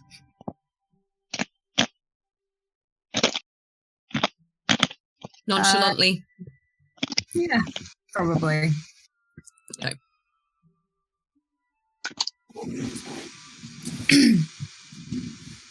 Probably talking about how he could literally see his pee hit the ocean like 300 feet below or something like that. Excellent. Cool. Yeah, Flopsy will have zoned out of that conversation completely. Using gross. Just tried to do a smiley face, but it was really hard with how fast the ship was moving. I was going to say, just thinking from a man's perspective, how cool would that be to do that off the side of a ship into an ocean? I'd dream. Yeah. I've got to be careful. Hugh's going to go try it, but he's going to stand on the front of the boat as it's moving forward and just get covered. Just comes back downstairs. That's a terrible idea. Why did you even make me think this was a good idea? Why am I feeling like Julius is just more and more like Jay? Yeah. Beat it, mate. Well, I'll actually at the crack of dawn, I'll if everyone's still sleeping, I'll wake up and I'll tiptoe over to Hew, and I'm like, Hew. Yeah. Oh, what's up? Dude, can you help me with something? Yes, yes, of course. What's going on? Oh, come with me, and I'll go up onto the top of the ship as the sun is rising. Okay. He will just take a second to put his clothes back on, and then he'll follow you up. Oh my god, he was still naked with everyone around. There's one child on this ship. As you stand up, Hew, everyone just goes, oh! Sorry, I forget. Hang on, there we go. Oh, I've got a pink tunic on. Yeah. No, sure you've got your checkered shirt in your backpack. Yeah, well, yeah, you tell me yeah, where I suppose, you left it. Yeah, I mean, we got changed in the morning wood, didn't we? Yeah. Yeah, I would have packed everything back up. Oh. Yeah, I'm not going to leave stuff in the morning wood. So yes, I'll put my check shirts and my old woodsman's clothes on, and I'll follow you up to the deck. Okay. We get out onto the deck, which I'm assuming is relatively quiet. Yeah, there's a couple more people out here just taking in the breeze and the fresh air. It is worth noting that all you see is just a vast sea. Now there is no land in sight. And weather, is it just a nice, clear morning? Clear skies, fair day. Yeah, very much so. So, oh god, I'm so sorry, my voice is going. This is, kind of, like, you're really good at, fighting things, I noticed. Yes, I suppose. I'm not so good with other stuff, but yes, I can swing an axe around. Well, I was just wondering if you wanted to, burn off some steam. You want to wrestle, Julius? I mean, wrestle. I guess my parents said never rest on your laurels, and you're quite impressive, Hew, and I could stand to learn a few things from you, maybe, if you show me. You, by all means. What did you want to know? I just thought we'd just go at it, and then just kind of, I don't know. Yeah, and I'll punch you in the face. Oh, shit. Roll initiative. I mean it. Roll initiative. Why is it whenever we put you two alone together that it ends up in fisticuffs? Why does this happen? So I deliberately had a long rest. Do me a favour. All the damage. Roll the initiatives from your sheet. Okay. If you don't know, how do I do it from my sheet? Sorry. From your sheet, there is under your armor class. Oh, I can see it. Yeah. So, yeah, initiative. Okay. Oh my god, I'm gonna pulverize by you. I can't because there is no combat encounter. Really? Just roll a d20 and add your mod. Add your dex. Add your dex. Add your dex. And any other shit if you've got it. Oh, do. Oh, yeah. Oh, do. Well, Hew, you don't need to roll, really, mate. You're going first. All right. So we'll do this narratively. We won't do this as a proper combat. What would you like to do on your turn, Hew? I mean, so nothing that I do, I'm not trying to hurt in any as much. It's just for just sparring. Roll for an attack as an unarmed strike. So d20 plus your strength modifier.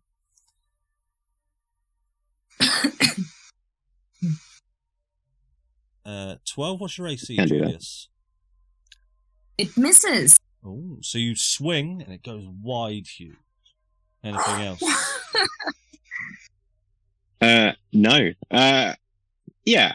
No, I'll kind of move behind.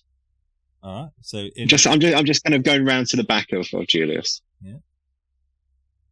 So Julius, And then- in that split second, you see this fist fly around to you, and then Hew just rapidly sort of ducking and weaving behind you. Like, holy fuck. And I'll see him try and move behind me, and I'm gonna try and go with him. You know, like when someone like goes around you, and I'm gonna like try and spin with him, and I'm gonna try and like double jab him in like the kidneys. With blades? No, I'm not trying to hurt him either. It's like a little Okay. sparring. You know, I'm not trying to actually injure him. All right. So make roll a d20 and add your swords barred. So add your strength because it will be unarmed strikes unless you want to use your sword, your finesse weapon. Well, no, I'm not trying to stab Well, yeah, him. exactly. So yeah, you have to use strength. You will have to use strength. Also, I'm Unfortunately, very weak. Okay, so what am I doing, sorry? if you were a D20. rogue, I'd let you add your dex, but you're a bard. You're adding strength. Well, should I just roll a strength check? Is that what I'm doing? Sure. D20, add your strength. Can I click on that? Will that let me do it? You can roll a It doesn't D20 on your like it. desk if you want. I shall. It's okay. I'll do it on here. Should work. Oh, for God's sake. And then what's your strength modifier? That will be a 7. A 7, I assume, will miss. So We will miss. you will turn. Do I get another one from like, 2-weapon fighting or not? No, because it's got weapon in the name. Well, no. I draw my knife. I'm trying to wonder. Can go on, Adam, rules lawyer this one for me. 2-weapon fighting. Does it count for unarmed strikes? Let's have a look. I'll say for quickness, it does not Yeah. for now. But I'll look into it. Go on, Hew, you're I mean, up. What you? So- It's just damage. Yeah. You can make an because using your bonus action is just an offhand strike. 2-weapon fighting is just you add your damage to that. Yeah. Choose- Yeah. I mean, it's choose like a offhand stuff. like that kind of thing. I'll try not to make this mechanical. Hey, Hew, it's your go. Punch her in the head. I'm gonna. Him. Oh no, I'm gonna grapple. Oh, you're going to grapple. Ah! Go for a Right, grapple. contested Yeah. athletics check then, please, guys. Oh no. Uh-oh. Oh no. Oh no. Oh, it's not good. Oh wait, Oh, hang on. seven more. Damn, guys, what are these rules? So, I know. It's me and eyes. Hew, you managed to... What are you doing? You going in for a bear tackle? What you It's a doing? yeah. So I'm just going to retcon it slightly. So again, I'm going to kind of duck behind Julius and arms around the chest and just squeeze and lifting him up. So you're currently being lifted up, grappled, so your movement speed is currently 0. And I will say if you want to try and hit Hew, it will be at disadvantage.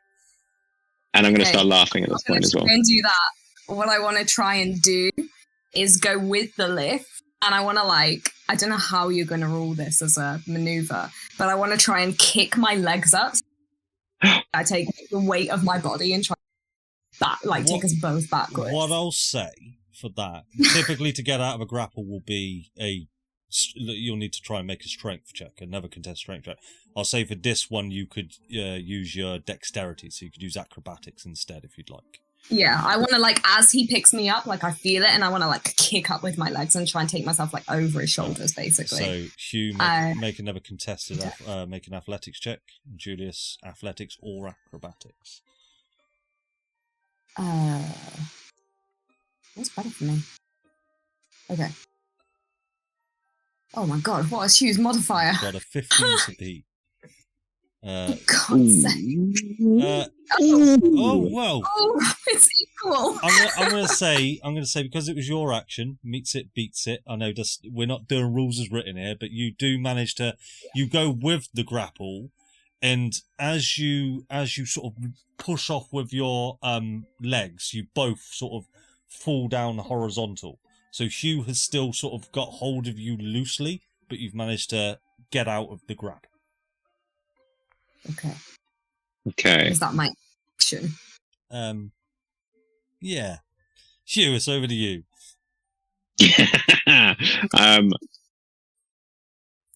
I mean, I feel like so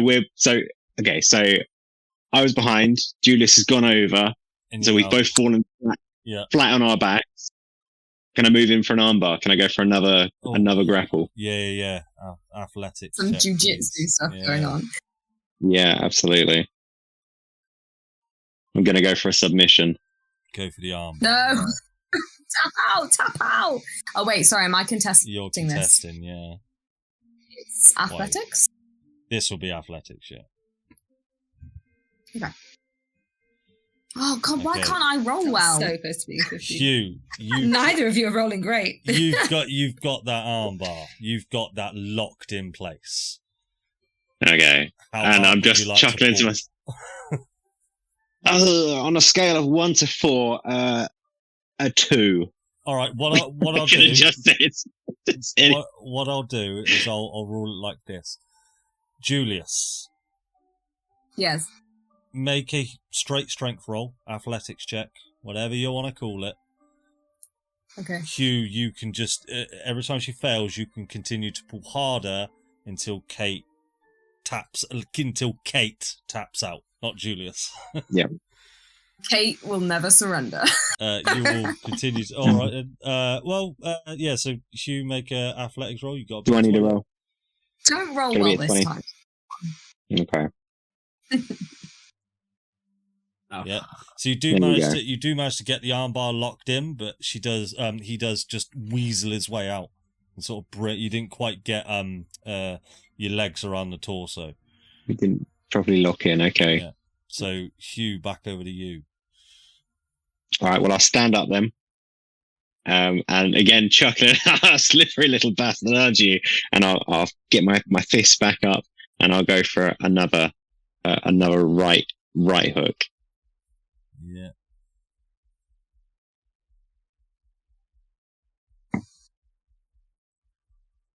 $17. Would that For hit? 17 to hit. It hits. So What do you want me to do? No damage now, but you take a hefty hit. What are you looking to do, Hugh? You're looking to just sort of bruise. Yeah, I mean, I suppose I want the speed there, but I want no force behind it. So I want to kind of just like pull it and stop short. Cool. So yeah, it does meet contact. It just shock you as it kind of hits you, Julius. But it's more the you've lost that point, if it were. Julius, I'm over not to you. expecting to win. Okay, so Hugh hits. What can I try and do? I'm not strong enough. Gonna try and be. Okay, so what I'm gonna try and do is this. I want to try and kick his legs out from underneath him. I want to try and do like a sweep. Okay, make a just make an unarmed strike for me. What am I doing here? So I do 20. For God's sake. Yeah, so I'm gonna. My dice are love side. I'm gonna assume. It's plus. Yeah, you ain't gonna hit him with that. So you go to leg sweep him, and Hugh, you can just jump straight over it. You see it coming. I'm not even gonna attempt to flinch. It's just I've got, my legs are like tree trunks. It just does nothing, and I'm just gonna go like, Julius, I don't think strength is your strong suit here. Think outside the box, and I'll go for another punch to the kidney, or to the stomach. Nice.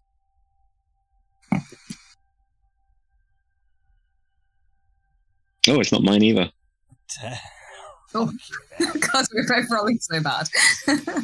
So yeah, as the leg sweep. It's because I'm not rolling. That's It's it. like it's having to meet it out. So Julius goes In for the leg my head, sweep, and you in were just response to being sort of battered off like a fly, you try and go for the gut punch, but Julius just kind of weaves around it. Julius, over to you. End this. When does a Combat. fight when nothing is used up or no one takes damage end? Yeah, this is the thing. It's just endless. It's endless until Hew gets cross and throws me over the Yeah, ship. well, that's what I'm hoping.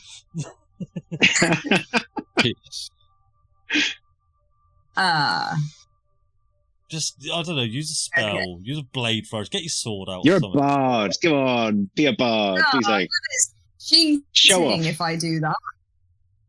It's cheat. Actually, what are my spells? Command word, fuck off. I cast Scatter. Vicious mockery. that would be a bit uncalled for, wouldn't it? Feelings. What I will do is jump on Hugh's back. Okay. Like this. And I just want to give him like one of these on the head. You want to give A nuggie. Take a nuggie? take 10. What mechanic can we 10 use for a nuggie, guys? I'd like to know you, please. What's the effect of a noogie? Let's find out. Roll me a sleight of hand check for a nuggie. Sleight of hand for that one. Okay. Come on. Don't be terrible. I can't fail a nuggie, surely. For goodness sake! Apparently you fucking can. Well, I mean, it goes off, but you don't quite find the purchase there, and It's just not got I've not got the knuckles in them. Yeah. She's just caressing your head at this point, Hugh. Yeah. All right. So you have, however, found Hugh's weakness, and I haven't got the flexibility, can't quite get to you. You're like a baby. So instead, I'm just going to go and just jump and fall with my weight on top of you. Oh my god. I'm dead. Yeah, you may die. I'll tell you what. How high can I jump? How high? What's your strength? What's your strength score? 19, I think. +4. Yeah, Adam, think remind me. +4. I think standing high jump is like, that's like 5 plus your, I think it's it's something like that, isn't it? Let's rule it as that for now. It's something around that. You can jump 9 feet. That's fucking. That seems 9 too feet, much, but fuck it. Yeah, it might be 3. So, it might be 3 plus strength. I can't remember how much I weigh. I'm heavy. I'm gonna say I know. won't look this up, but you can cause some damage if you want here, Hugh. You jump and you launch backwards. What I'll say is, Julius, make a dexterity saving throw. Oh, let's go. Saving throw. There it is. Oh, okay. Oh, for fuck's sake, now you roll well. Oh, wow. Hugh, roll a d4 for me, please. A d4, all right. So as you jump up and fall backwards, Julius just manages to swivel around you and get out of the way. You will take 1 point of damage, Hugh, as you fall back onto your head. But you do see now, Julius, that Hew he's hurt himself. He's bunked his head. Oh no! If anyone's curious, the lightning high jump rules. Is he gonna rage? Ooh. Yeah, do I rage at this point? Well, hey, Julius, it's over to you, Julius. What would you like to do?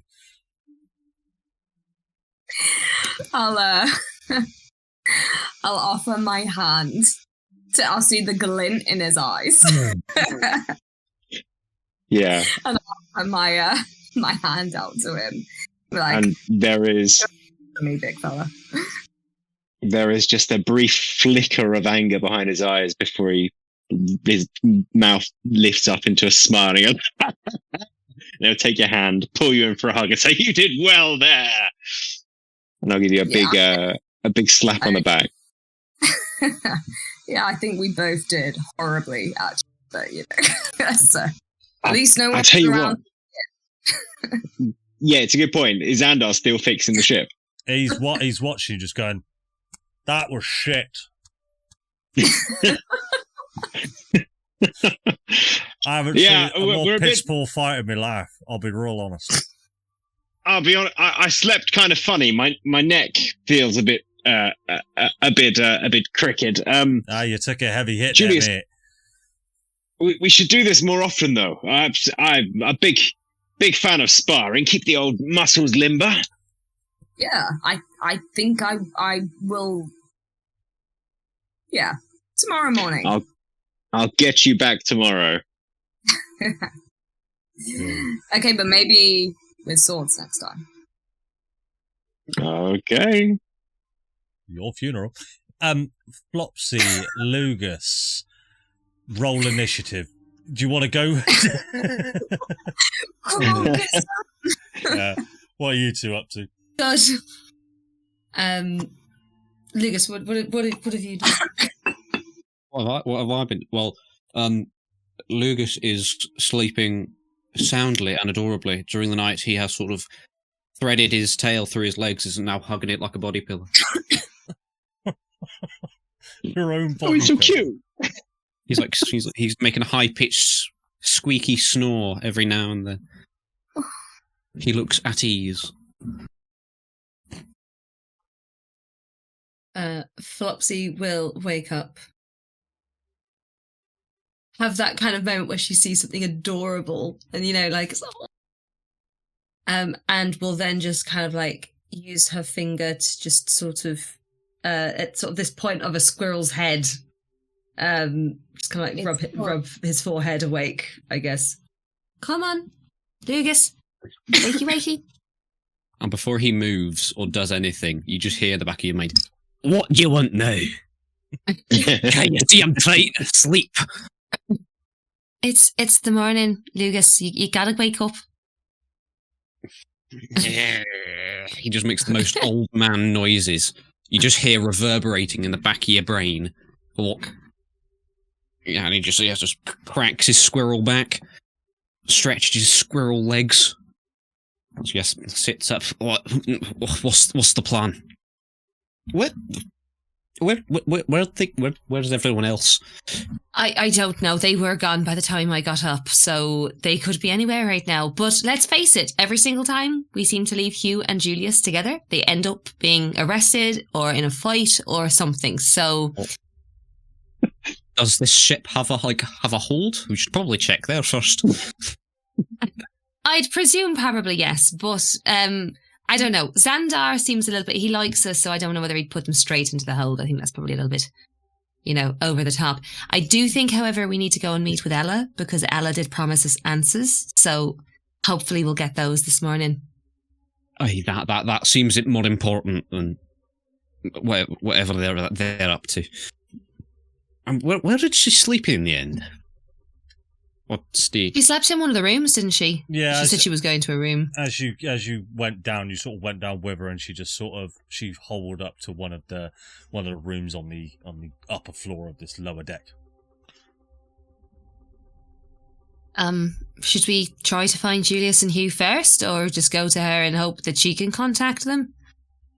I mean, well, let's try and find them first. I don't want to sort of leave them if we can't. They need to know this too. They've been affected. I'll ask around some of the neighbouring people that are awake. I'm like, excuse me, sorry to bother you, but you haven't seen our friends, Julius, auburn hair, good looking, but don't tell him that because his ego will go through the roof. And Hew, big, hairy, beard. Might be naked. Possibly naked. You'll see an old man, long beard, little spectacles, and he'll just say, "Yes, they went up, out there." Up? Oh, okay, right. Thanks. No worries. Lugas, do you want to hop on a shoulder, or do you want to... No, I'm gonna roll? walk. I feel like, I need to stretch my legs. I'll just get That's fair. Yeah. Did you sleep well?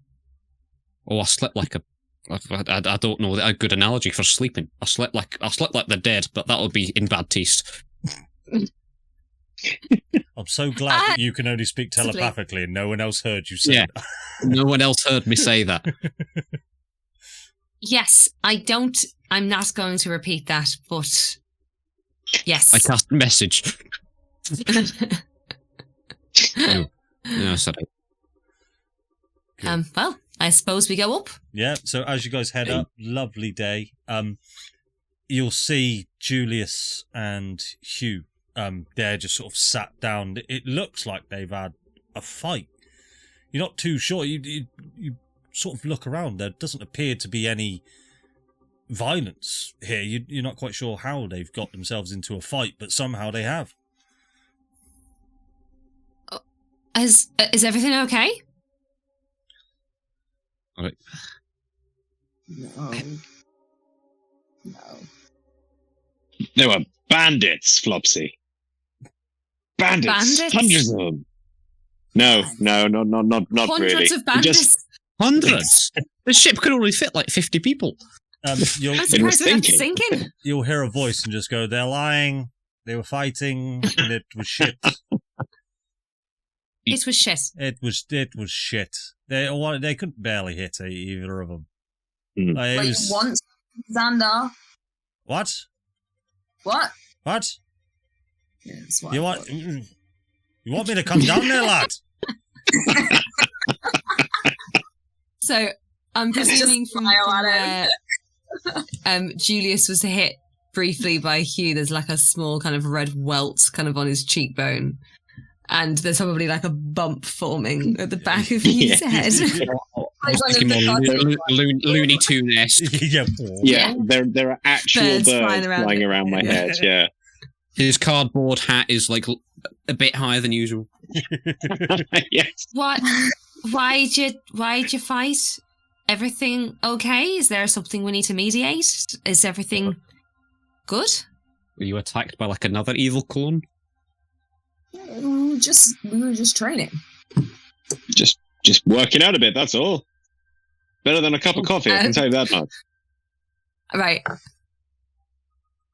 Training. Julius, I don't think I've ever seen you train in your fucking life. What Like, do you mean? you're a musician. I don't think I've ever seen you actually practice. How do you think I know how to do all of this shit? I honestly don't know. Just natural aptitude, I assumed. I mean, there's that too. And experience points. That experience. And those, you know. But, you know, I think we just needed to blow off some steam after the catastrophic clusterfuck that the past few days were. Felt a bit useless yesterday. It was nice to actually connect with someone. Yeah, it was great. And now look at I did think he was going to kill me at one point. Yeah. I was scared. Oh, that's what happens when you wrestle with an angry man. He gets this like thing where his eye kind of goes like.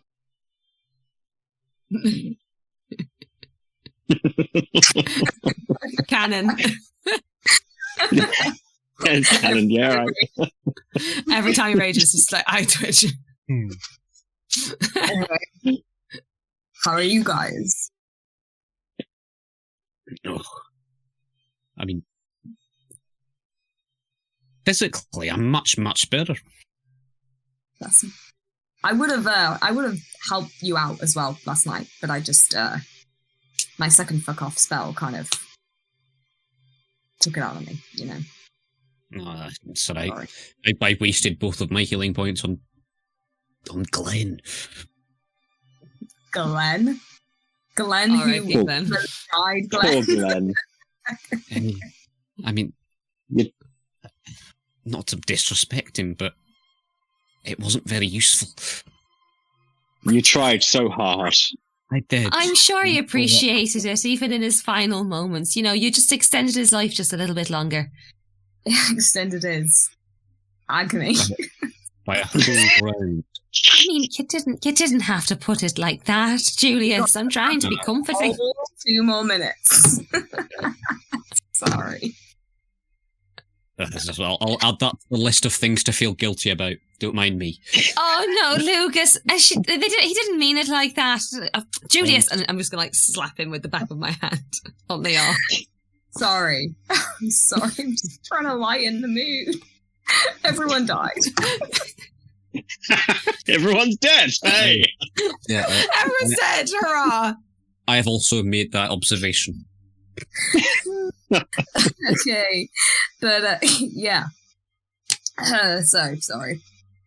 Well, shall we maybe try to find Ella and see if we can get some answers?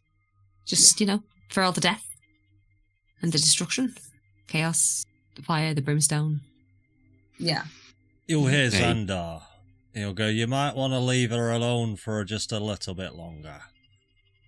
But I can answer any questions you may have, if you need.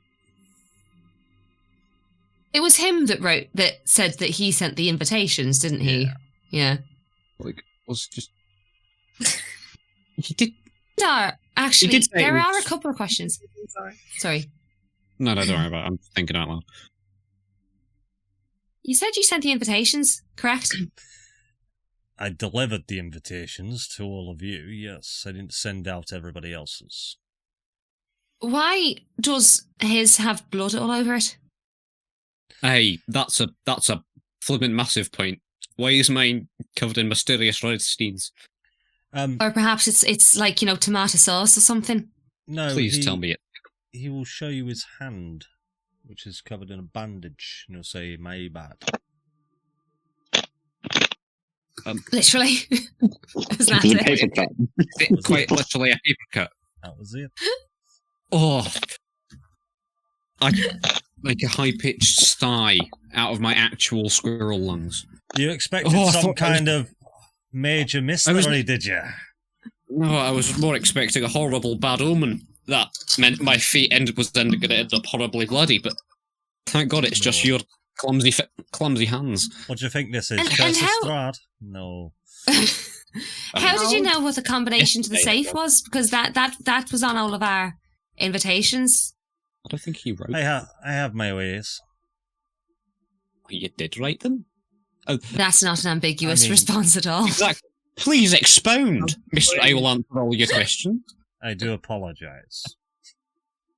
We've known for quite some time that there was nefarious dealings going on within Neverwinter, especially at this time. We've heard rumours about the gods reawakening, specifically the Primes. We knew there was something going on within the Neverwinter Games, and we knew of the location of an Argon shard. I suspected that you may end up there, so I thought I'd give you a helping hand. That was all. What about the symbols in the top left of our Hey. invitations? Did they What have anything to do with it? On it. Yeah, like My one has a broccoli piece and one had like a sun or a flower or whatever it was. It's One had a not- horse. No, the horse was on everyone's. Oh. That was just in case you went a different way. That's- Oh. I'll be honest. A backup plan. A backup plan, yeah. Okay. Sorry. On the other side of the save for they're just those four symbols. I mean, maybe I'll tell you what was going to happen. Maybe I'll tell you what I thought might have happened at a later date. Right. Okay. But yeah, just don't worry. All right, they're lovely, pretty little pictures. That'll do for now. When you say we, are you part of the plane riders, striders, the Ella? Are you like Ella? I know. I don't hold myself above my own station. I am Captain Xandar. I am the owner of this here fine ship. Or it used to be fine till those winged creatures destroyed their engine. But I have grown a good relationship with Ella over these past couple of years. Me and my crew, we started doing some jobs for a mysterious band of folks that called themselves the Plane Riders. Mysterious at first, but once we got to know them, they offered us information that was interesting. We believe We believe in what they're trying to do. And that's track down these gods who are going to awaken at some point.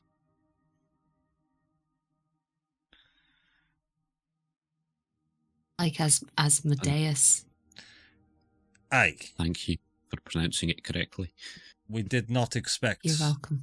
it to be Asmodeus. If we did, we wouldn't have put you in harm's way. We did not expect that to happen. Do you know what the catalyst for these gods? Like a week? No, that is still unknown. And still unknown now we've seen it for the first time. 2 gods in one day awakened. No, we don't know the answer, unfortunately. I mean, for Micah, it seemed to be more like a significant amount of stress, or because he hadn't done like that before, I don't think. It was more like the need kind of appeared, and so he just did. The way it has been theorized is gods within their mortal form are not aware that they are gods. They live mortal lives. They die, they are born again. They die, they are born again. And they feel it is, as you say, is when the need arises that they start to remember. They start to remember who they are. And then they have the choice to reaffirm their ascended status, reaffirm their appearance, or do whatever a god does. But up until that point, they are unawares. We do believe Micah from the Leaf Springers was just Micah the entire time.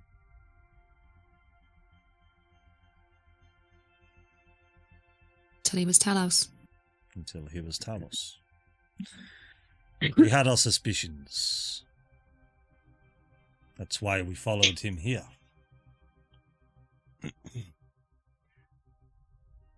So, the only reason you chose us, the 4 of us, is just because we were random and unknown? Was there nothing that specifically picked us out of a bunch? Sadly, no.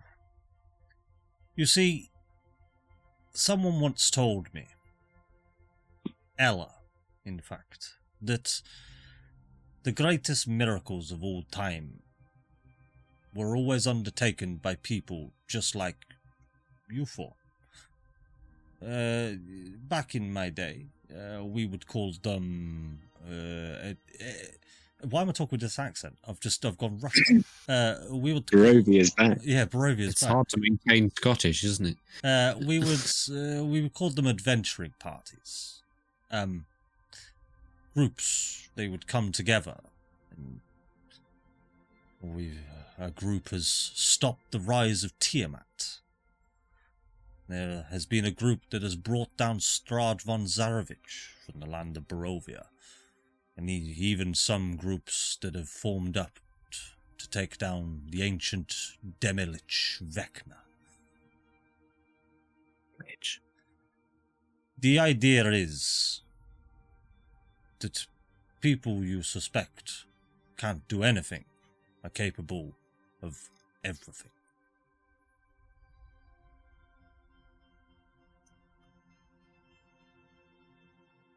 Very inspirational, actually. Aye. And I see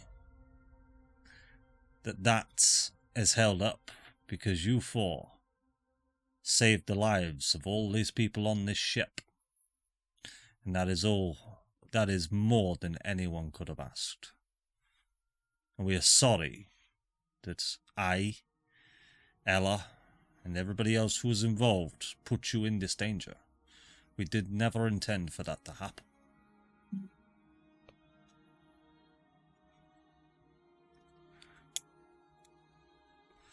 All we knew was 4 unlikely people signing up for the Neverwinter Games. They would let you in. You would be the underdogs. There would be someone to root for.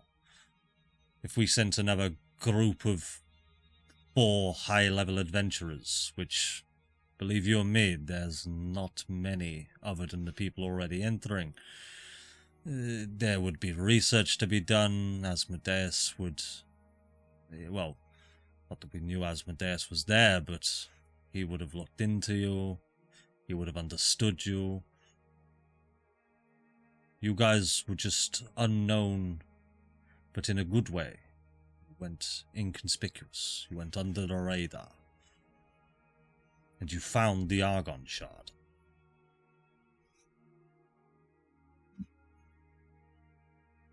That we were hoping we would have intact, by the way. Sorry. It wasn't intentional, if that's any consolation. Well, a constellation would be, is it safe? I mean, it's not getting out. As much as I've tried. Well, then it's safe. And that's all that matters. Now, where are we headed? I might have an idea. Aye? During the first... I guess probably was a first challenge of the Neverwinter Games. I had this vision, this prophecy. I was in this sort of bright, opulent, wooded area, and there was this opening there, and I saw Tyr there. You saw Tyr? Oh, please tell me he attacked you. Did Tyr attack you as well? No. Why would... Who's a... Why you bring that up? He was very nice and cordial. Don't worry, just carry on. Okay. Anyway, he told me to seek out a man. I think his name was Wagyu, in somewhere in the high mountains. I know that's very vague, and there's probably lots of mountains in the world. I know the mountains that you're referring to. Clackstone Mountain. Oh, you know of this Wagyu fella? I know of them. Or should I say Ella knows of them. The Wagyu family. The Wagyu family. Wait, Wagyu? Any relation to the famed adventurer that stopped Garter's Cross? Steve? Wagyu, yes. A direct relation.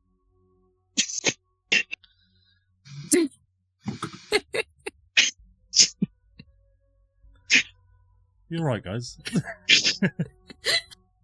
I'm sorry, Steve is just such a normal name. Yes. And, it's always my favourite characters of people who shouldn't belong being somewhere, and it's fantastic. Steve Wagyu. Supposedly, before Baldur's Gate collapsed, he owned a brilliant restaurant, served the best beef burgers. Yes, he did. Yes, he did.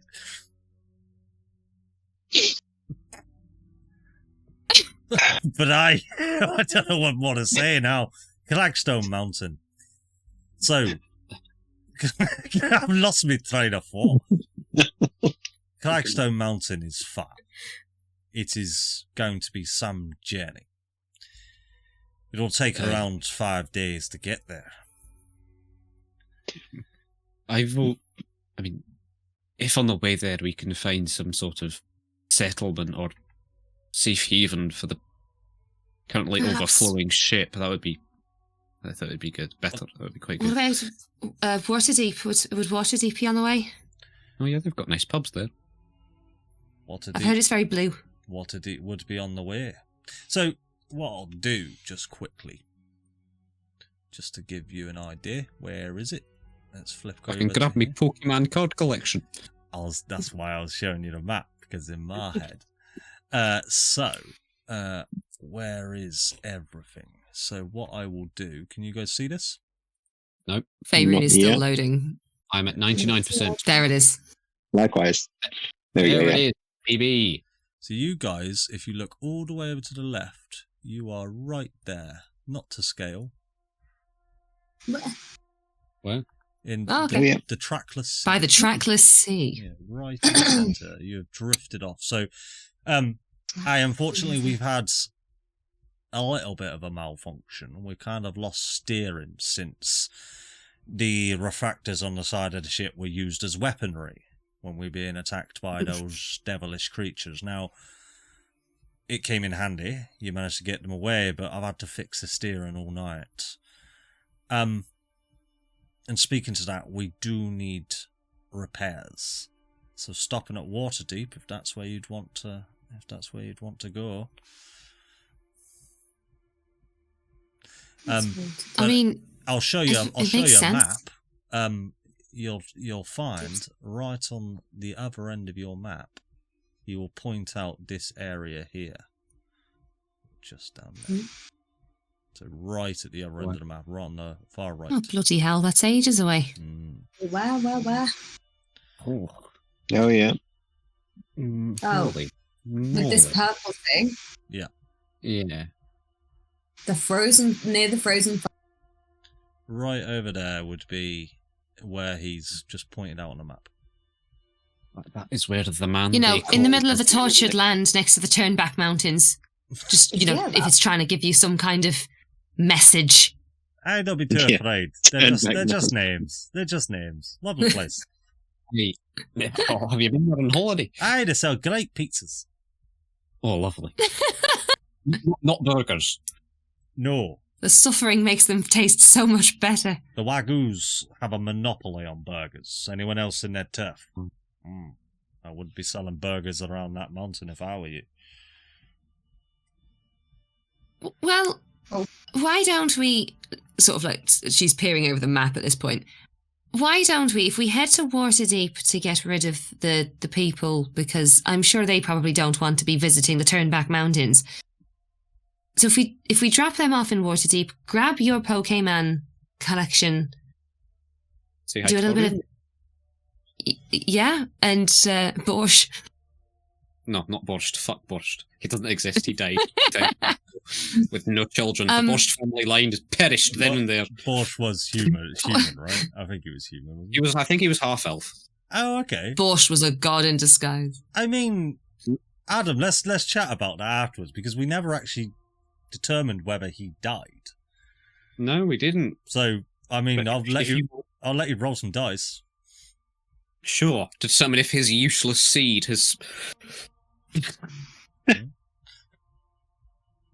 Well, you want to go to this Wagyu person, which is over the other side of the fucking world.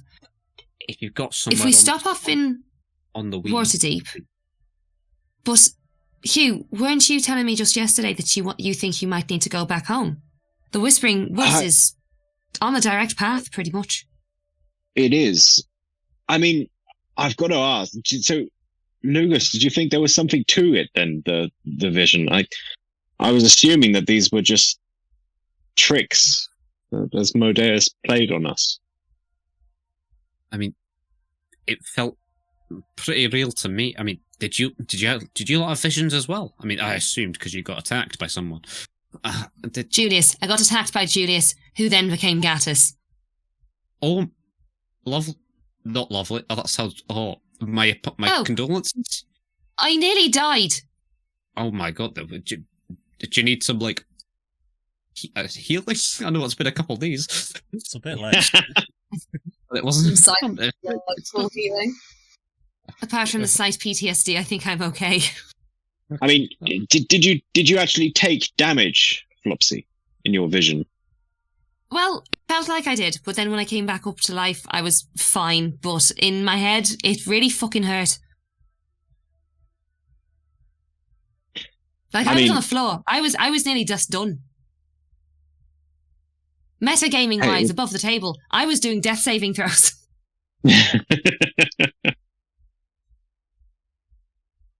It would certainly make me feel better to check in on the woods and make sure that nothing's gone wrong.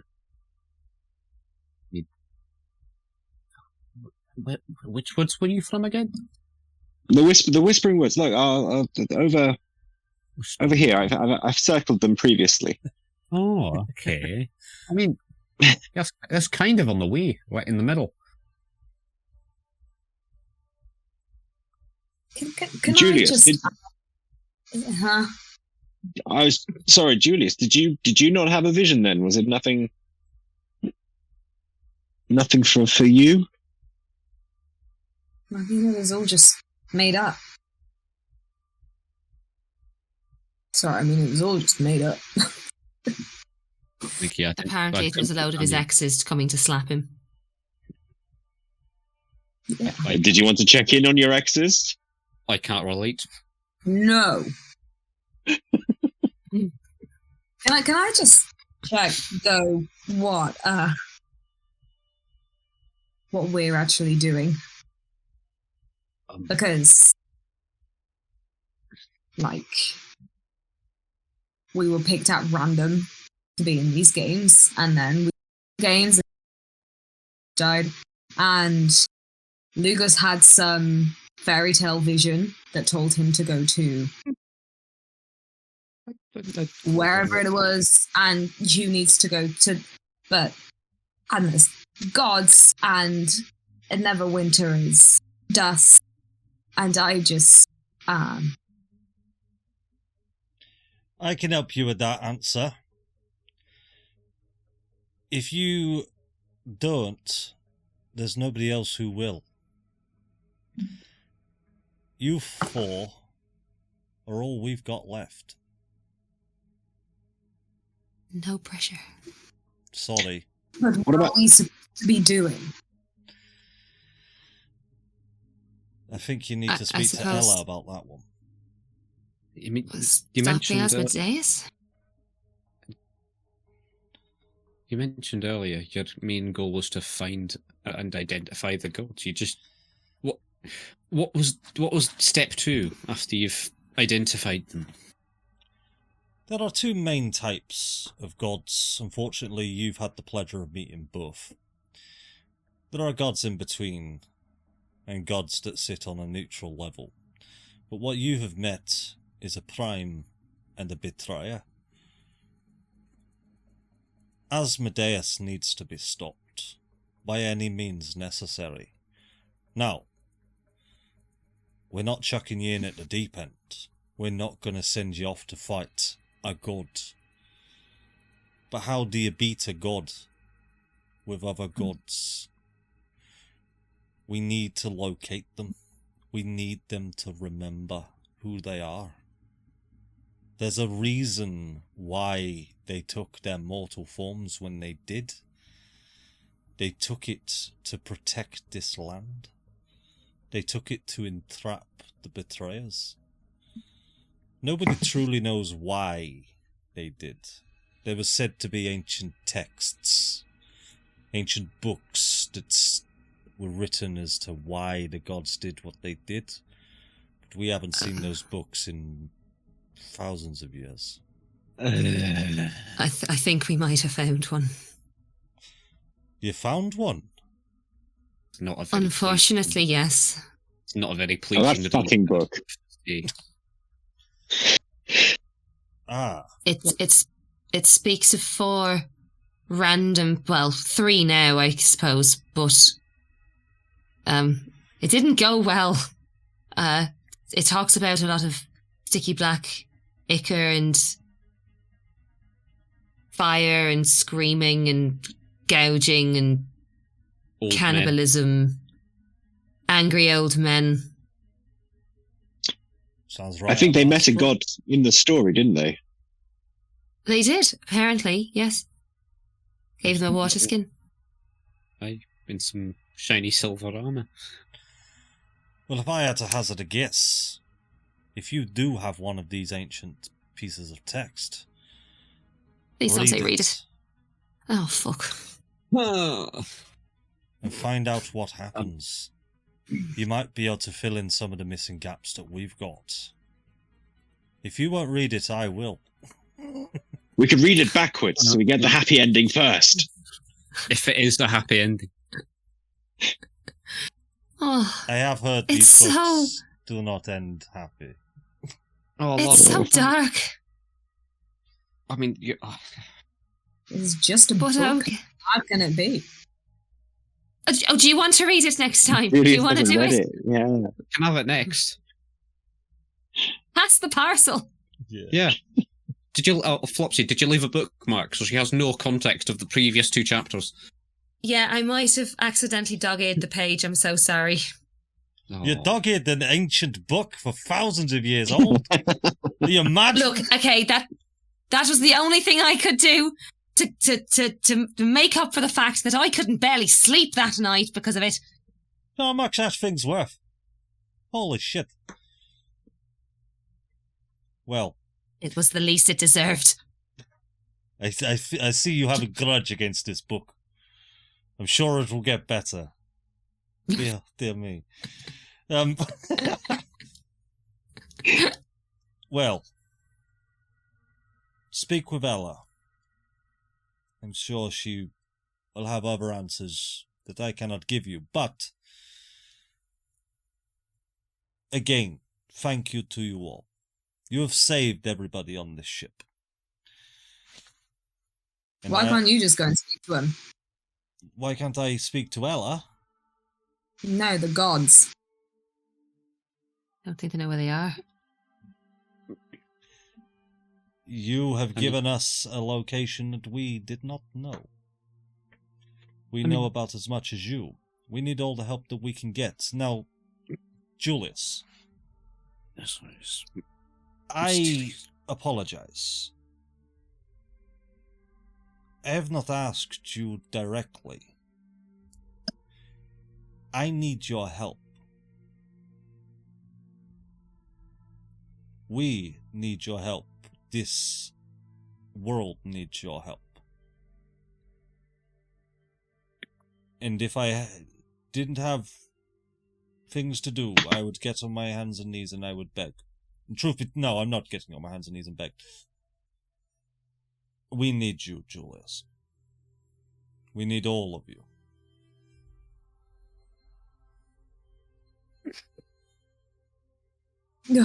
I'm just gonna walk off.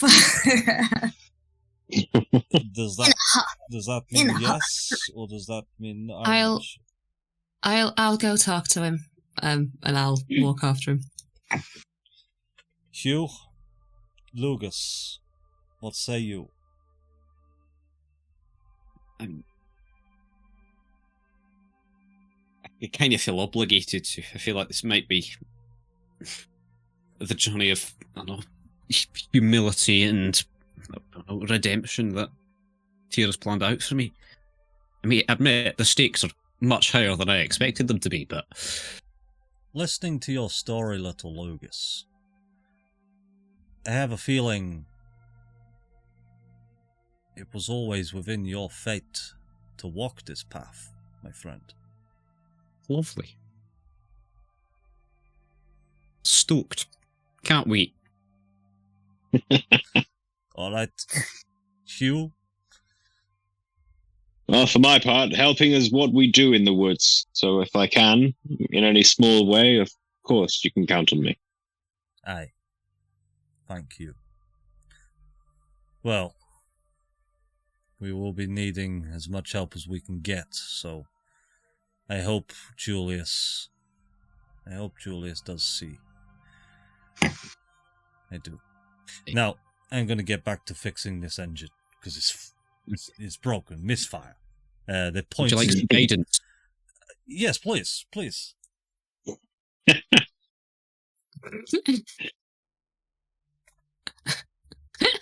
Little squirrel hands in there.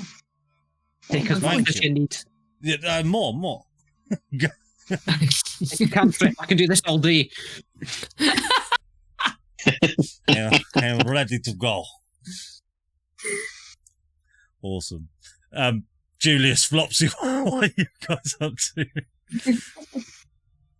So I'm going to be sort of chasing after Julius. I'm assuming he's striding away at pace. I'll Julius! go over the side of the ship and I'll have like a tiny piece of parchment and I'm like angrily like tearing it into little pieces and like throwing it over the side of the ship.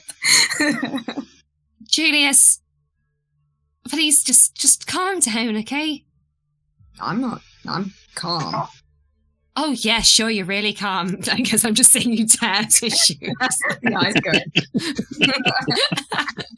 See, that's the look that Hew has when he goes into a rage. You're not calm. No, Hughes is more like this.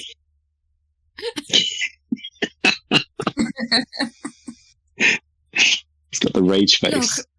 Look, I know that you're not into this sort of like big, heroic kind of, deal. I get it, I do. But, I mean, they've got a point, and what we just left, that was like, that's another Baldur's Gate. We can't have the whole world go up like that.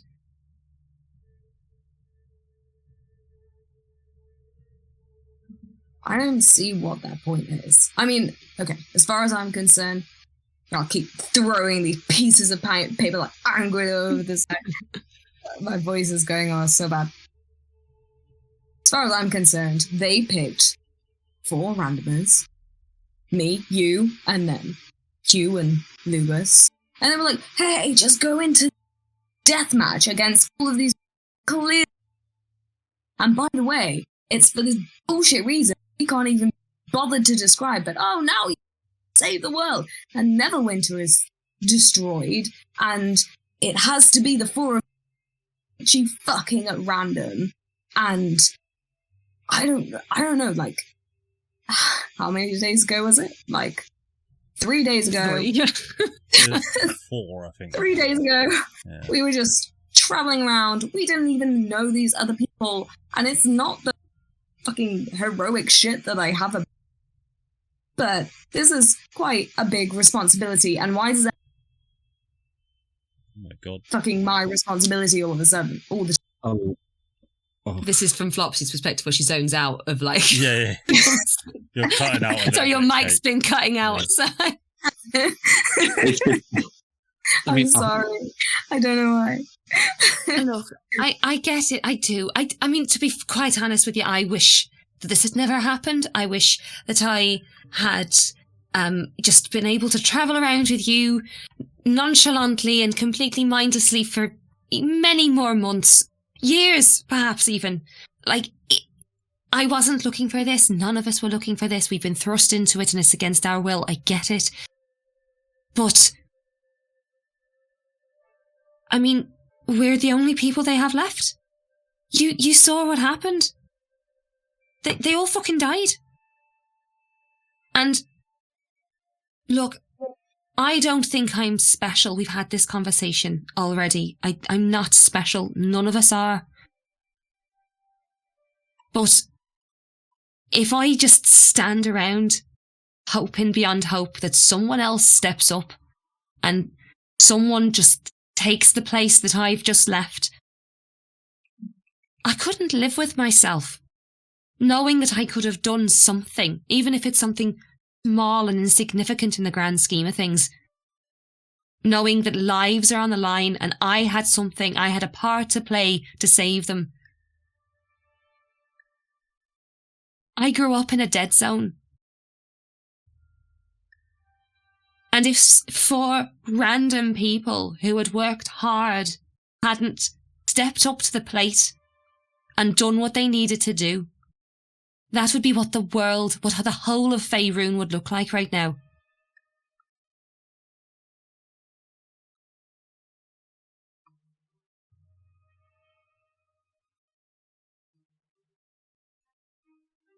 Raw. And unfortunately, that's kind of what... And that's kind of what... That's kind of like what's happening now. It's happening all over again. They had an Argon car down there. Asmodeus was just hanging around.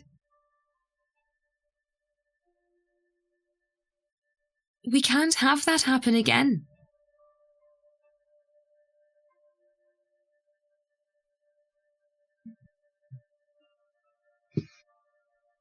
And hey, wouldn't it be fun to be a part of something rather than just tell it? To be part of a story rather than narrating it?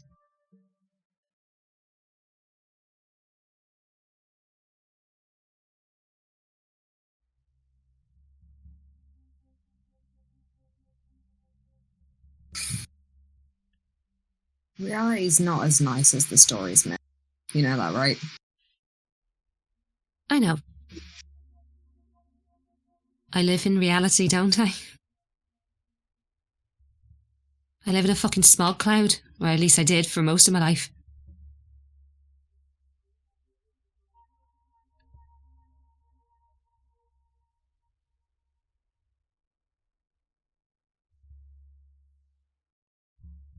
Fine. Flopsy's just going to give him a big hug. Liz, And just, because you're slightly taller than her, like, she'll just sort of say into your shoulder, I wouldn't want to do this without you. that's good. I'm going to use that. I'm going to do that. I'll give her a little hug back.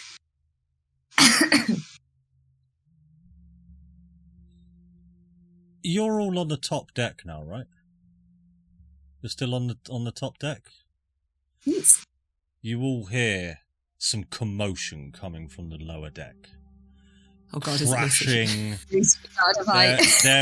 There's some carnage happening downstairs, in the lower deck. And as you look down the sort of the ramp that goes down, you see a wooden chair just get flown across the room. Oh, Jesus.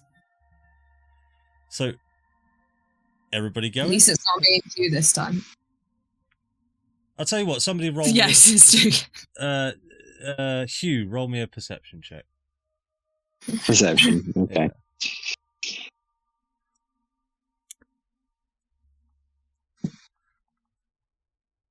Yeah. 9. All you hear is just shouting. These low dulcet tones just going. As, It is Lucy. I recognise that. and you see this orange glow coming from Oh, no, down below. Pete! Would you I like? think That's not good. Ready. Quick. Would you like to check run it for- out? Hey, we've got to Yes! stop that kaiju battle of Pete versus Lucy. So, as you go below the deck, you see a frightful sight as Lucy currently has grappled an argon-induced hammerhead shark as it's going and thrashing around. Lucy's going, fuck off! You see Bingle just going, oh no, there appears to be a struggle.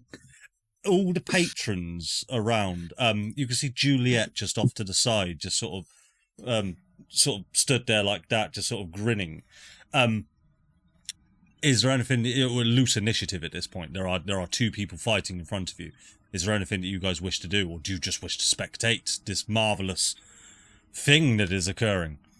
Go, Lucy! No. I'm gonna run over to Juliet. Hello, enjoying the show. What happened? Well, you see, Pete wanted to order a meal from behind the bar. Unfortunately, he owes Lucy money. He doesn't want to pay Lucy the money because we're not at the Morning Wood. Lucy was unhappy. I'm watching. I'm not sure who will win. Jesus Christ. You know, the shark has argon in him, right? I know, it looks like a fair fight, if you ask me.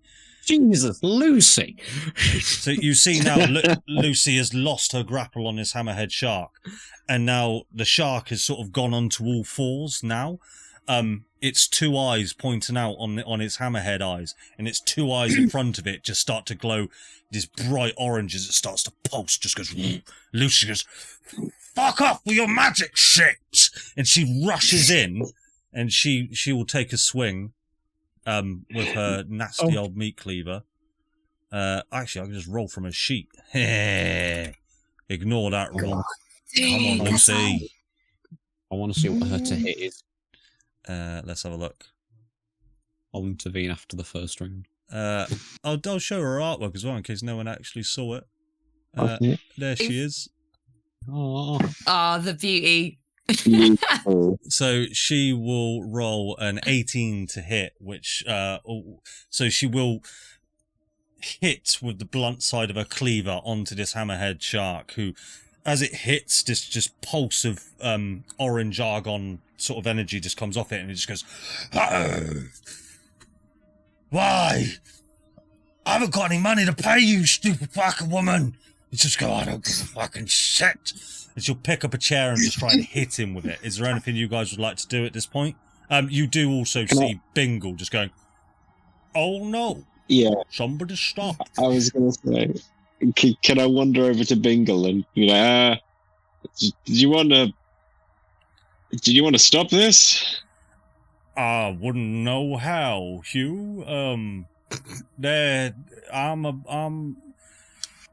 I can go psychotic if you need me to, Hew. Is this the right time? No. Can I look at his eyes? What, is he twitching? What? I've learned the face now. Yeah. No. What does his soul look like? I'm tempted just to let you say yes. I'm So that we can see what happens. We don't need a third player in this, please. No, I want to see Andy playing all the MP. Yes. Please. A freeway fight with one person. Andy plays D&D while his D&D party watches.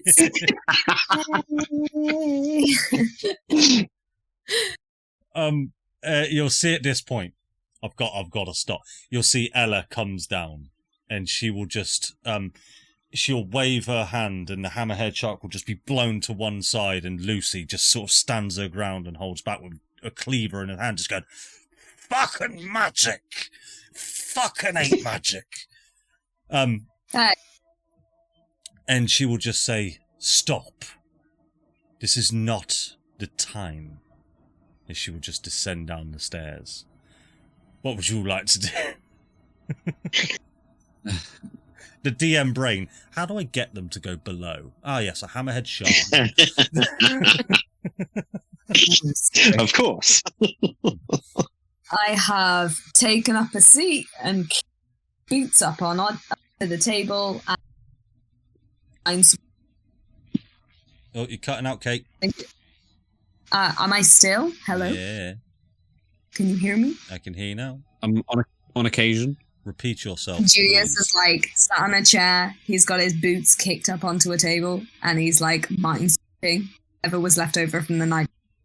He just thinks it's bloody brilliant. Are you joking? Ogre, an argon-infused head shark, like top tier entertainment. WWE at its finest. Yeah, that's it. Man, it's like gladiators, isn't it? Lucy the ogre and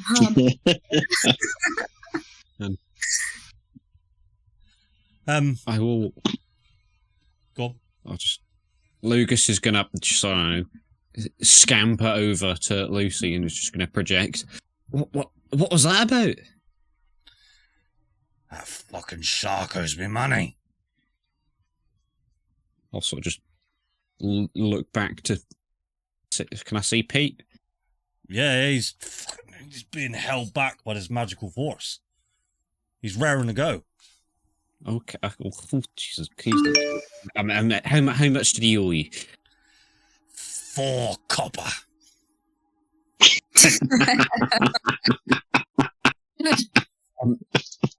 You know what?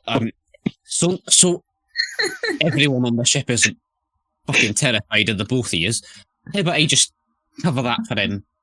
I'll just reach into my pocket and pull out 4 copper, like on me. That's for him. Plus interest. How much is that? 5 copper. Extra or like as a whole? Total. Okay. All right. Another copper. Thank you. Another large copper from And my here is perspective. 2 copper for you for being the middleman.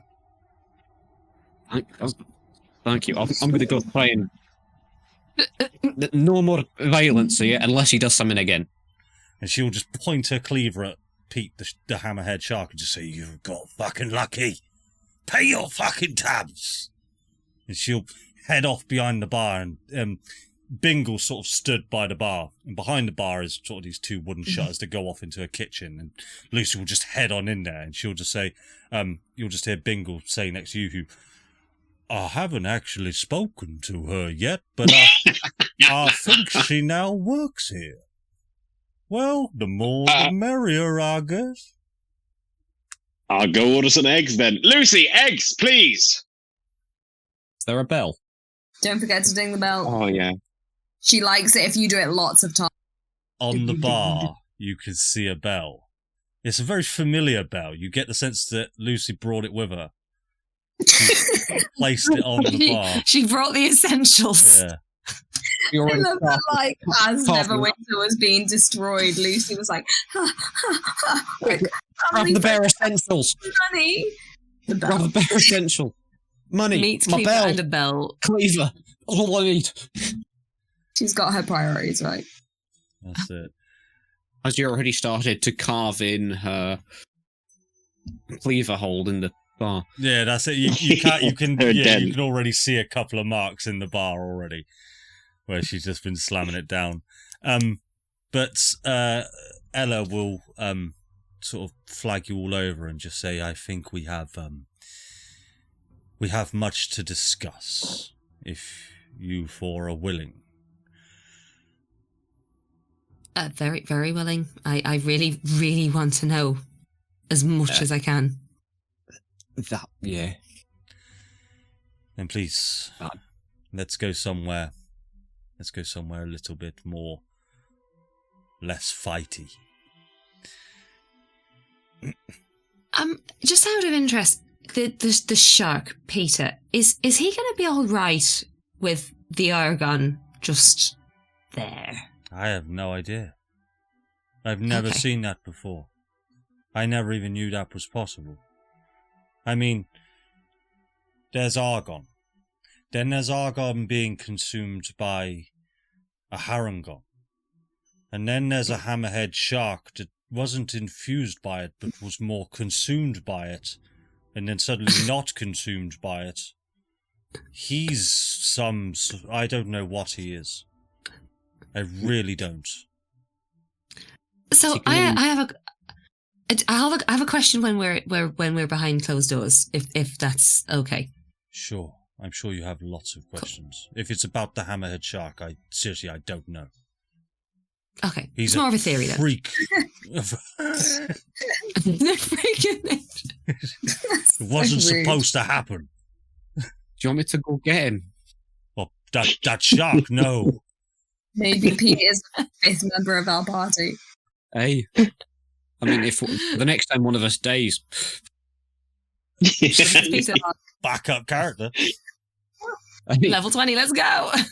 well, hey. Level 16 is Pete. Just letting you know. Oh, okay. There you go. They weren't all level 20, they're a ranger. Anyway. And she will just lead you up into you see all of the rooms are fairly, like, just by the doors you get the sense that they are just generic rooms, but there is just one room in particular, just at the rear of the ship, but just on the stairs. It looks to be a bit more of a VIP room, and she'll just open the door and guide you in there. And it is still a smallish room because it's not a very big boat, but you'll see that it is laden with bookcases, a small wooden desk with pieces of parchment all laid out, and you'll see that most of the books that were in the bookshelf are now just scattered across the floor like they've been read. Some pages have been torn out. You can see that there's been some heavy reading, some vicious reading going on in this room. She'll just sort of kick a few books and scuffle away and just move off all the stuff from the bed, and she'll just say, take a seat wherever you wish. So, you've seen a lot. I guess. Any questions? Where do we start, I suppose, is the answer there. Why are you trying to bring the gods back? Now that's a simple one. If we don't, this world will perish. This world will be remade into what their vision was. That's what they tried to achieve in the Cataclysm, the Betrayer Gods.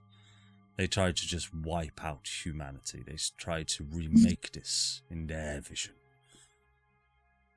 They didn't achieve what they tried to achieve that day. So you're trying to bring back the neutral ones to deal with the betrayer ones. In layman's terms. Have you ever thought that fighting fire with fire just gets everything burned? Hence why we call it the Cataclysm.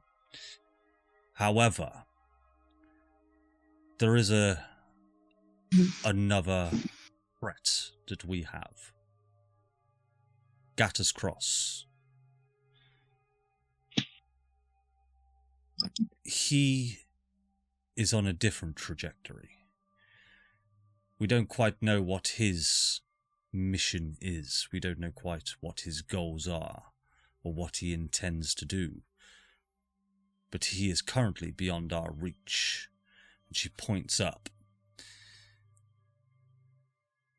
The upper planes. No, Hugh, not actually up. It's metaphorical. You think I'd know?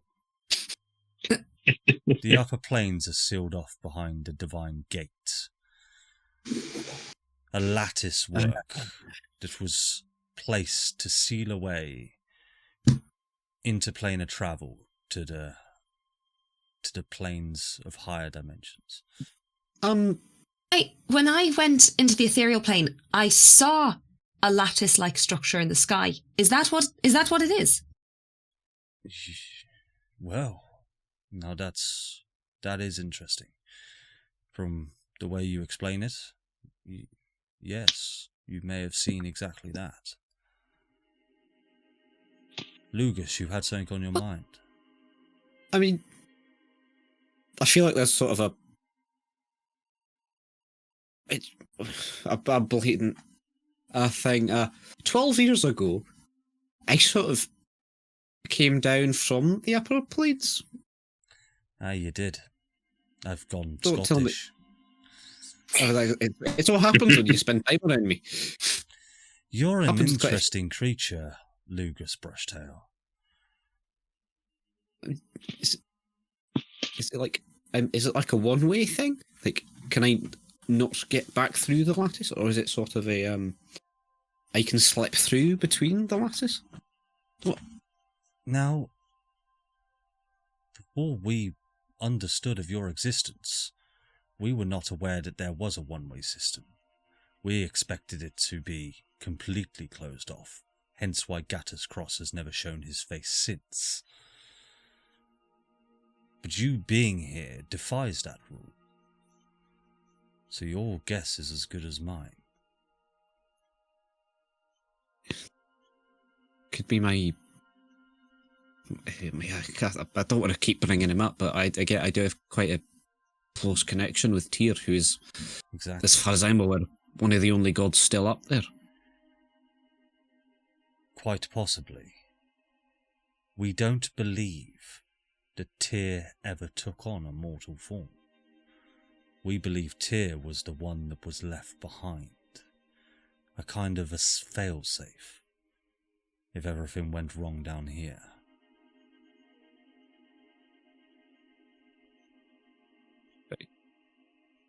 Pretty smart of him. I believe it was a collective decision amongst all of the primes. Okay. If Tyr sent you here without letting you know what has happened, what could happen, then I have a feeling you were sent here for a greater purpose, Lugas Brushtail. I get a sense that you're part of this master plan. Ooh. Better not perish then. That wouldn't be good, no. Aye, I'll Try to I'll put avoid more effort. death. Where put possible. more effort than I can. All's good advice. To all of you, Um, don't die. Would you? Especially you with Would you the try fucking best not to? Argon core and you fucking Christ, don't die. I will do my best. I can't promise. I nearly did during the trials because I think Gattis Cross might have spoken directly to me, but I don't know how much of it was real and how much of it was Asmodeus fucking around with my head. So It's interesting you mentioned Asmodeus. Different ancient people call him from one name. Each era, its name is changed. I guess we won't really truly know how to pronounce his name, but be sure if you were to ever call him by his name, be sure you get it right. But otherwise call him whatever you wish. I call him Asmodeus, but my sister used to call him Asmodeus. Or Asmodeus. Or Asmodeus. As definitely makes more sense, yeah. Here's a question. So when we were next to the Argon core that apparently was in the middle of Neverwinter or wherever it was that he was sent, I did that thing where I opened up my head to see if I could get any, help from the voices. And the voice that came into my head was Asmodeus,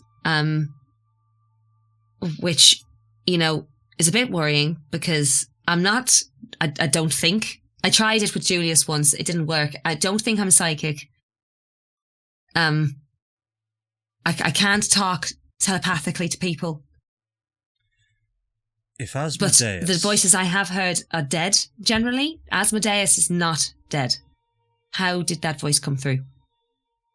He is capable of many great things, as with any god that is. If he spoke to you directly, I would hazard a guess that he's aware of you and what you have. Okay. Even better. I told you I would. He just kind of laughed. He laughed. He laughed mockingly and then told me to go and eat the big Argon core, which I was like, no, I think that's probably a bit too much even for me. So considering that, a tiny little ball kind of nearly killed me, the thing 10 times my size probably is not a good idea. You need to be aware of something. Flopsy, we have known about your condition for some time. Don't think it didn't go unnoticed back then. You have inside of you a dangerous weapon. But you have inside of you an unlimited facet of miracles. Everybody speaks of the Argon as a tool of destruction. Nobody truly knows where Argon came from. But for what it was worth, before it destroyed everything, it was capable of many miracles. Now, if you can harness that side of it, if you can truly understand how to work with Argon, we're going to need it. But if you don't, Do you know, you could turn into the greatest weapon. And I believe Asmodeus knows it. do you know of a good teacher? No. Great. What you are is unique. You could maybe ask the so- hammerhead shark. I don't think he knows. I don't think he even knows what's going on with him right now, to be honest. No, I don't think so. So I've got to try and harness a power that no one understands with absolutely no lessons that could potentially kill everyone. Yes. Good luck.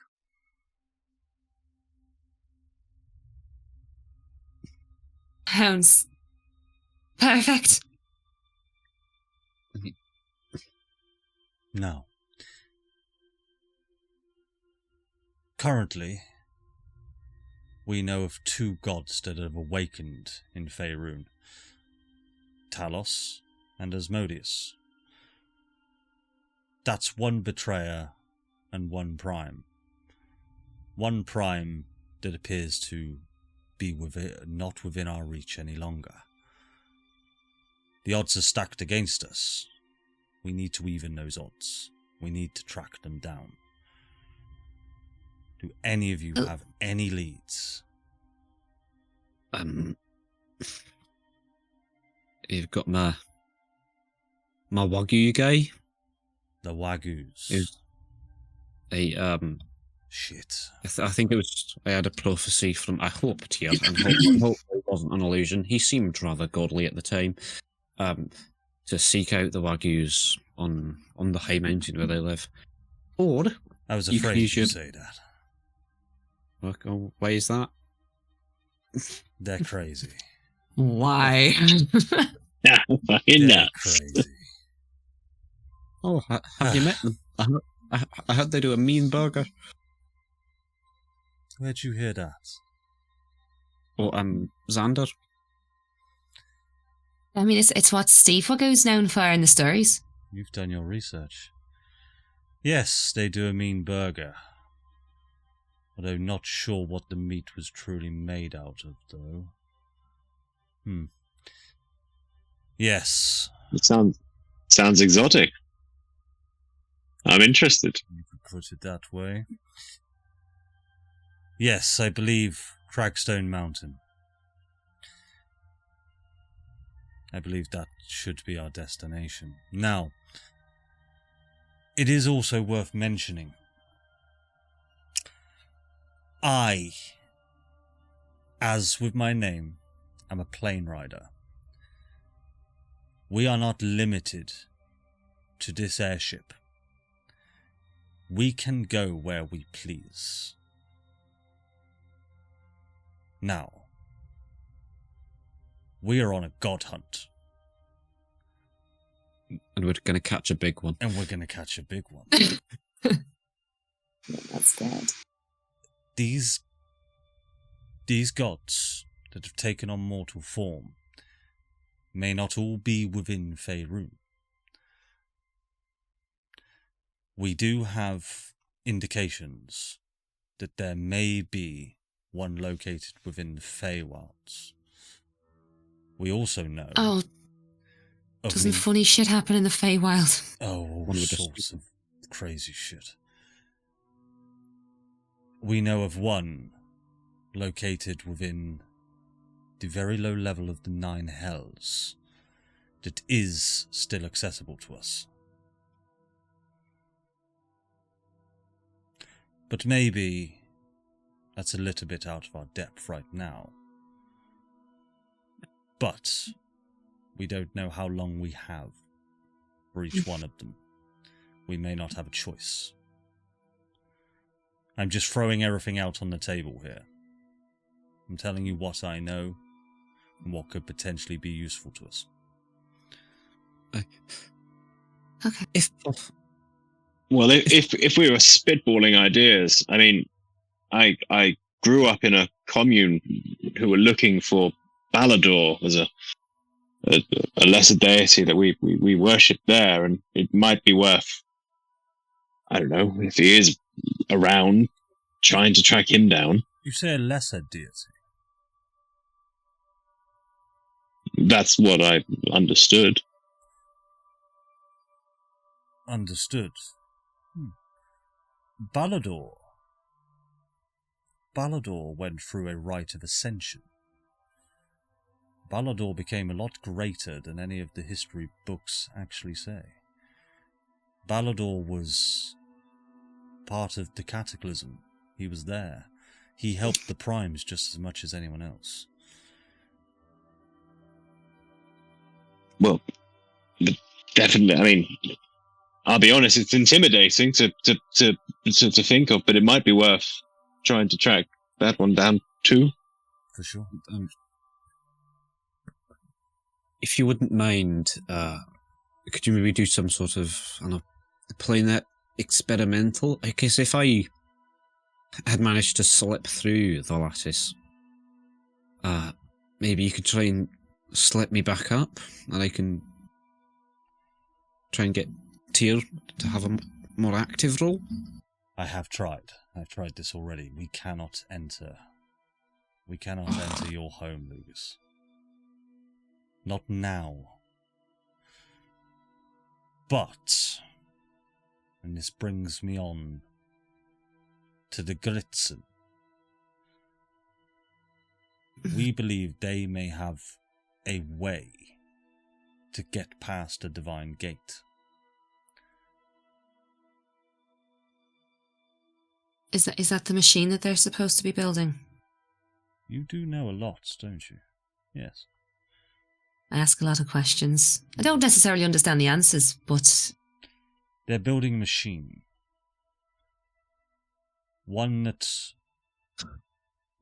unlocked the divine planes in the first place and let all the gods descend into Faerun. They're trying to rebuild it. They're trying to recreate the Argon Core? They're trying to create an Argon Core, correct. If I see that room again, I will punch you.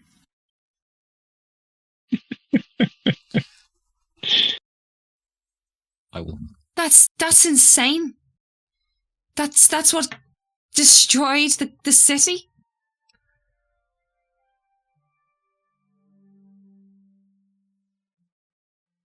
I mean, I suppose that's an alternative to lots of god power, but I mean, it could ruin the ruins.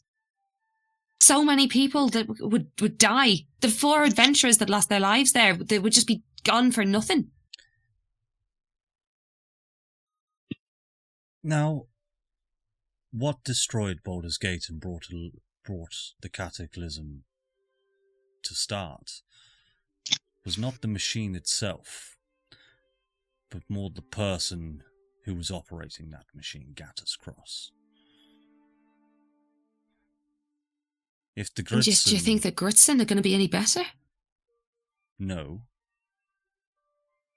But if we know what that machine is capable of, if we know what they are building, and if my information is correct, they haven't finished building it yet. They haven't successfully created an Argon Core. They're missing something. Maybe we can convince them to work with us.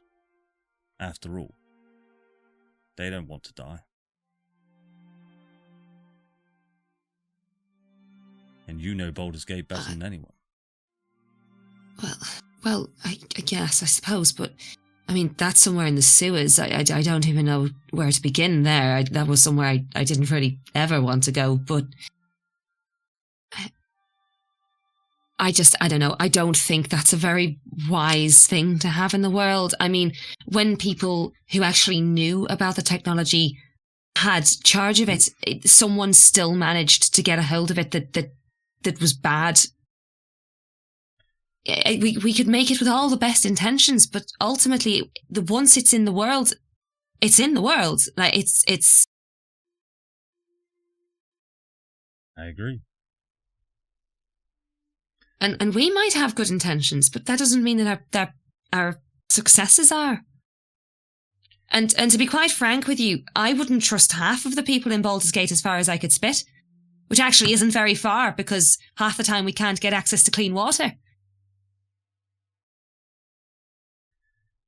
Did I say we pay them a visit? Wouldn't you? You know what they're missing? Argon. They don't have enough of it. Which is why they've been sending everyone to go and get some. Correct. That's why Neverwinter was pillaged of most of the rare relics. You got there first. Well, yeah, but then me going straight back there basically puts it right into their hands again, doesn't it? I mean, not that I know how to get it out of me, but... Well, which brings me back to my original point when we first met. There's not a lot of people that know what you can do. There's not a lot of people that know what is within you.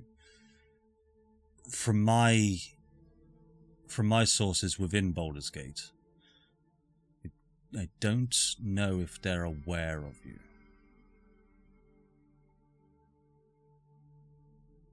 Well, I know one group is, but I don't think it's them. Okay. You said the machine. The machine's not finished. Sorry, I blanked out there a second there. Oh no, is it still happening? Also, my voice is... The machine's not... The machine isn't finished yet, right? We believe the machine is not yet finished. So, maybe if we could break it before it was finished. I'm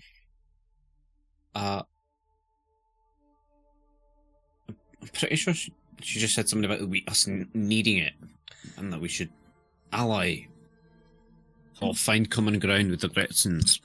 No, because we can't.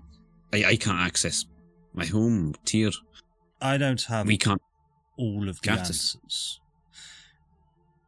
Now, there may be other ways to access the Divine Realms. Not everything will come down to that. That is but an option that we have on the table. If the choice is to destroy the machine because of our reservations on what it can do, then so be it, we'll find another way. But if Lugas is correct, and that is the only way, then perhaps it is our only choice but to utilize it. Then there might be enough. Go on. Well, where I lived, the World Tree, the Yggdrasil, it's quite an ephemeral place itself. Its roots can sometimes manifest in other realms, and by climbing them you can reach through different planes. What you'll see her do now is her eyes go wide, and she'll start to pick up the books that are on the floor, and she'll not that one, and she'll find one of the books. After looking, she'll just spread through it, and she'll say, yes, the World Tree. I think you, with your help, Lugas, if we could find these roots, we could use them. Okay.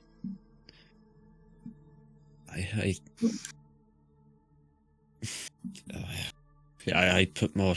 I think I'd rather do that than ally with a maybe criminal gang with access to nuclear weapons. Well, I mean, just to put it into some perspective, Gauss, the mercenary that is, works for money refused to work with them because he had reservations about their Ethics. motivations and ethics. So, Let's go. you know, Let's go tree spotting. They're quite rare, I'm going to have to say. But in alternate planes of existence, they have been known to be sighted, albeit rare. But so are gods. right. So, we have a few options. Sorry. Flop, I just thought of a way we might be able to identify them. What?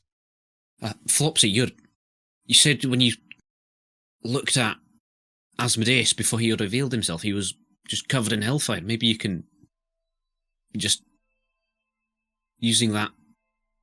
Well, I saw him, but I didn't see Micah as Talos. Like, he had no aura around him at all. Asmodeus did, because I'm assuming he was already awakened. But Talos was sound logic, I would say.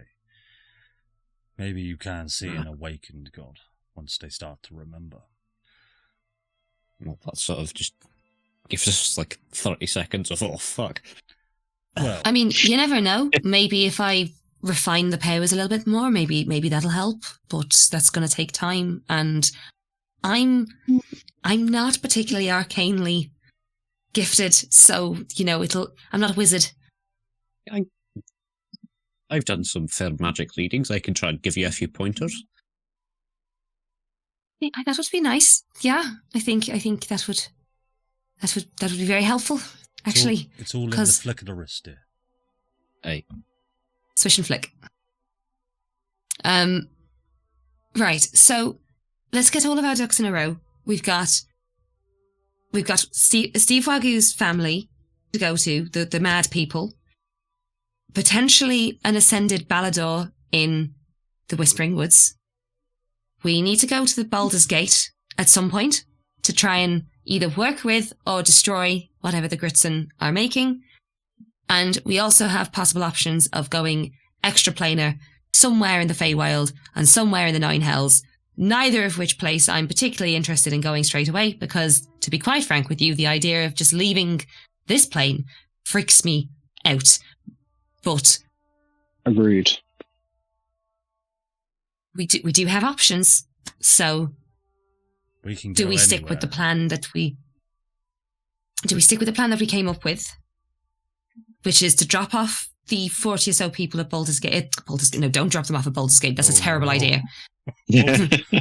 Holy shit, what a Do we terrible plan. Don't do it. Do Waterdeep. we drop off the 40 people at Waterdeep, head to the Whispering Woods, check for Balador, and then go to catch the Wagyus? Or do we... I mean, what we could do, potentially, is between journeys, we could perhaps extraplanar travel. Because I'm assuming we just end up straight back on the ship anyway. And this would be a couple of days. So It could be like there's that. it could be like the weekend activity. It'd be like Exactly, it's like you know? 9 to 5 in Faerun. Weekend activity in the Nine Hells. Wow. And when we're in Waterdeep, I can contact my contacts, let them know what the Gritzen are doing, and perhaps they can stall them for a little bit whilst we try and figure out if the gods are an effective method. Hey. Sounds sound. How is And in the meantime... Sorry. How is what is Julius looking like as we're discussing all of this? Feeling really sick. His voice is going, man. Oh no. Oh, Are you alright? No, I don't know what's happened. It's because today was the last day of term, so I'm gonna crash now. oh no. I've been up Let's for a do week it. already, but they only broke up today. Oh, we'll see. Okay. Yeah, I'm only slightly dying. It's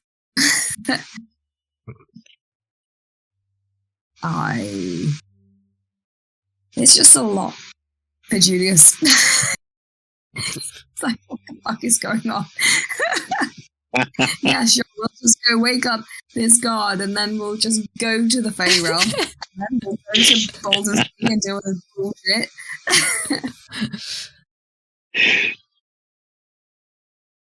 But, I mean, Yeah. it's just one possible idea of an adventure. It's. I mean, we could do it in any order. I mean, is there? Would you say there's a particular priority? Do you know if there is one? I believe the priority is getting this ship fixed. I mean, if it's sorry, Xandar said we had to go to the continent to do that. No, that was to go to... I didn't listen in on your conversation. However, to see the Wagoos on the other side of the continent, to fix the ship, it's just the nearest place where he can get parts. He needs spark. Oh, the Wiggins one that were miles away. If we can't turn around to go back to like an island, we're gonna end up getting spare parts in Cormier. He said he fixed the steering. You can turn. Okay, thank God. So I do believe he needs a new set of points and a new rotor cap on the distributor. In order to, it's running on 6 cylinders, which is why the ship is vibrating. I'm just wondering, could I help? I mean, I'm like a source of power, right? You just said I can work miracles, apparently. Like maybe I can practice on the engine. Would that be a good idea? That would be No? an exceptionally bad idea. Yes. Now, the reason I say this, and I don't know if you've made the connection, and I don't want to explain this to you like you wouldn't know, but the day the Argon core exploded, it exploded because of specific devices called refractors that were brimstone encased in a magnetic telescopic device that was able to focus the brimstone energy into the Argon core. The same technology that powers this ship. If this ship malfunctions in any way, or is empowered by your Argon power, we may cause another cataclysmic destruction. Okay, no, let's not do that then. That's a terrible idea. On a cataclysm. Well, here's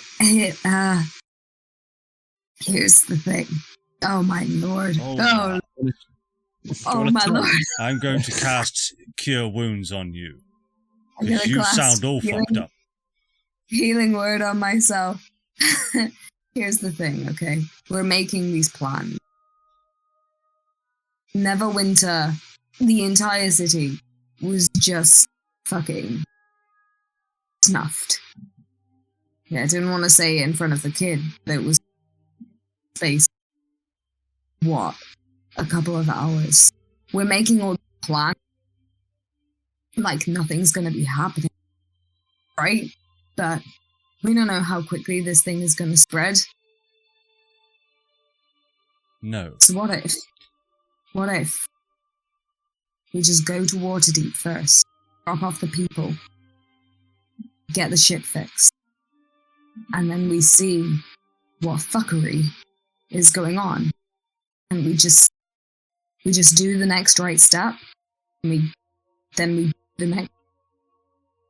I think Maybe going to the other side of the world is a great idea, except for if the entire world is the best idea. I think right? I think what you're saying is a very good plan.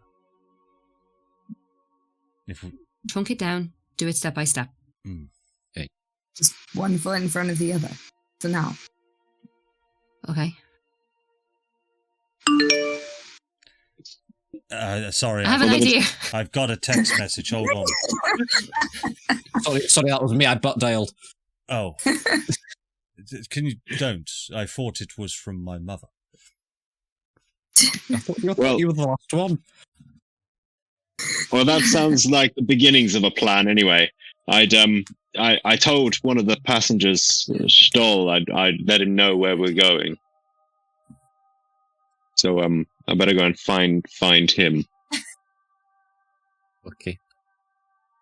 No reaction water from Ella if you were looking for one, by the way. Yeah, I was just wondering.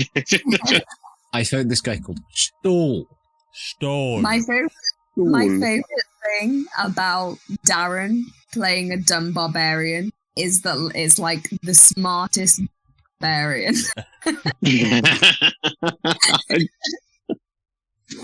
Brilliant. I met this guy, Stoll.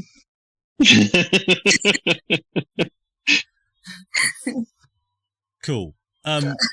So that's where we will end our session on this stuff that's going on. We're going places.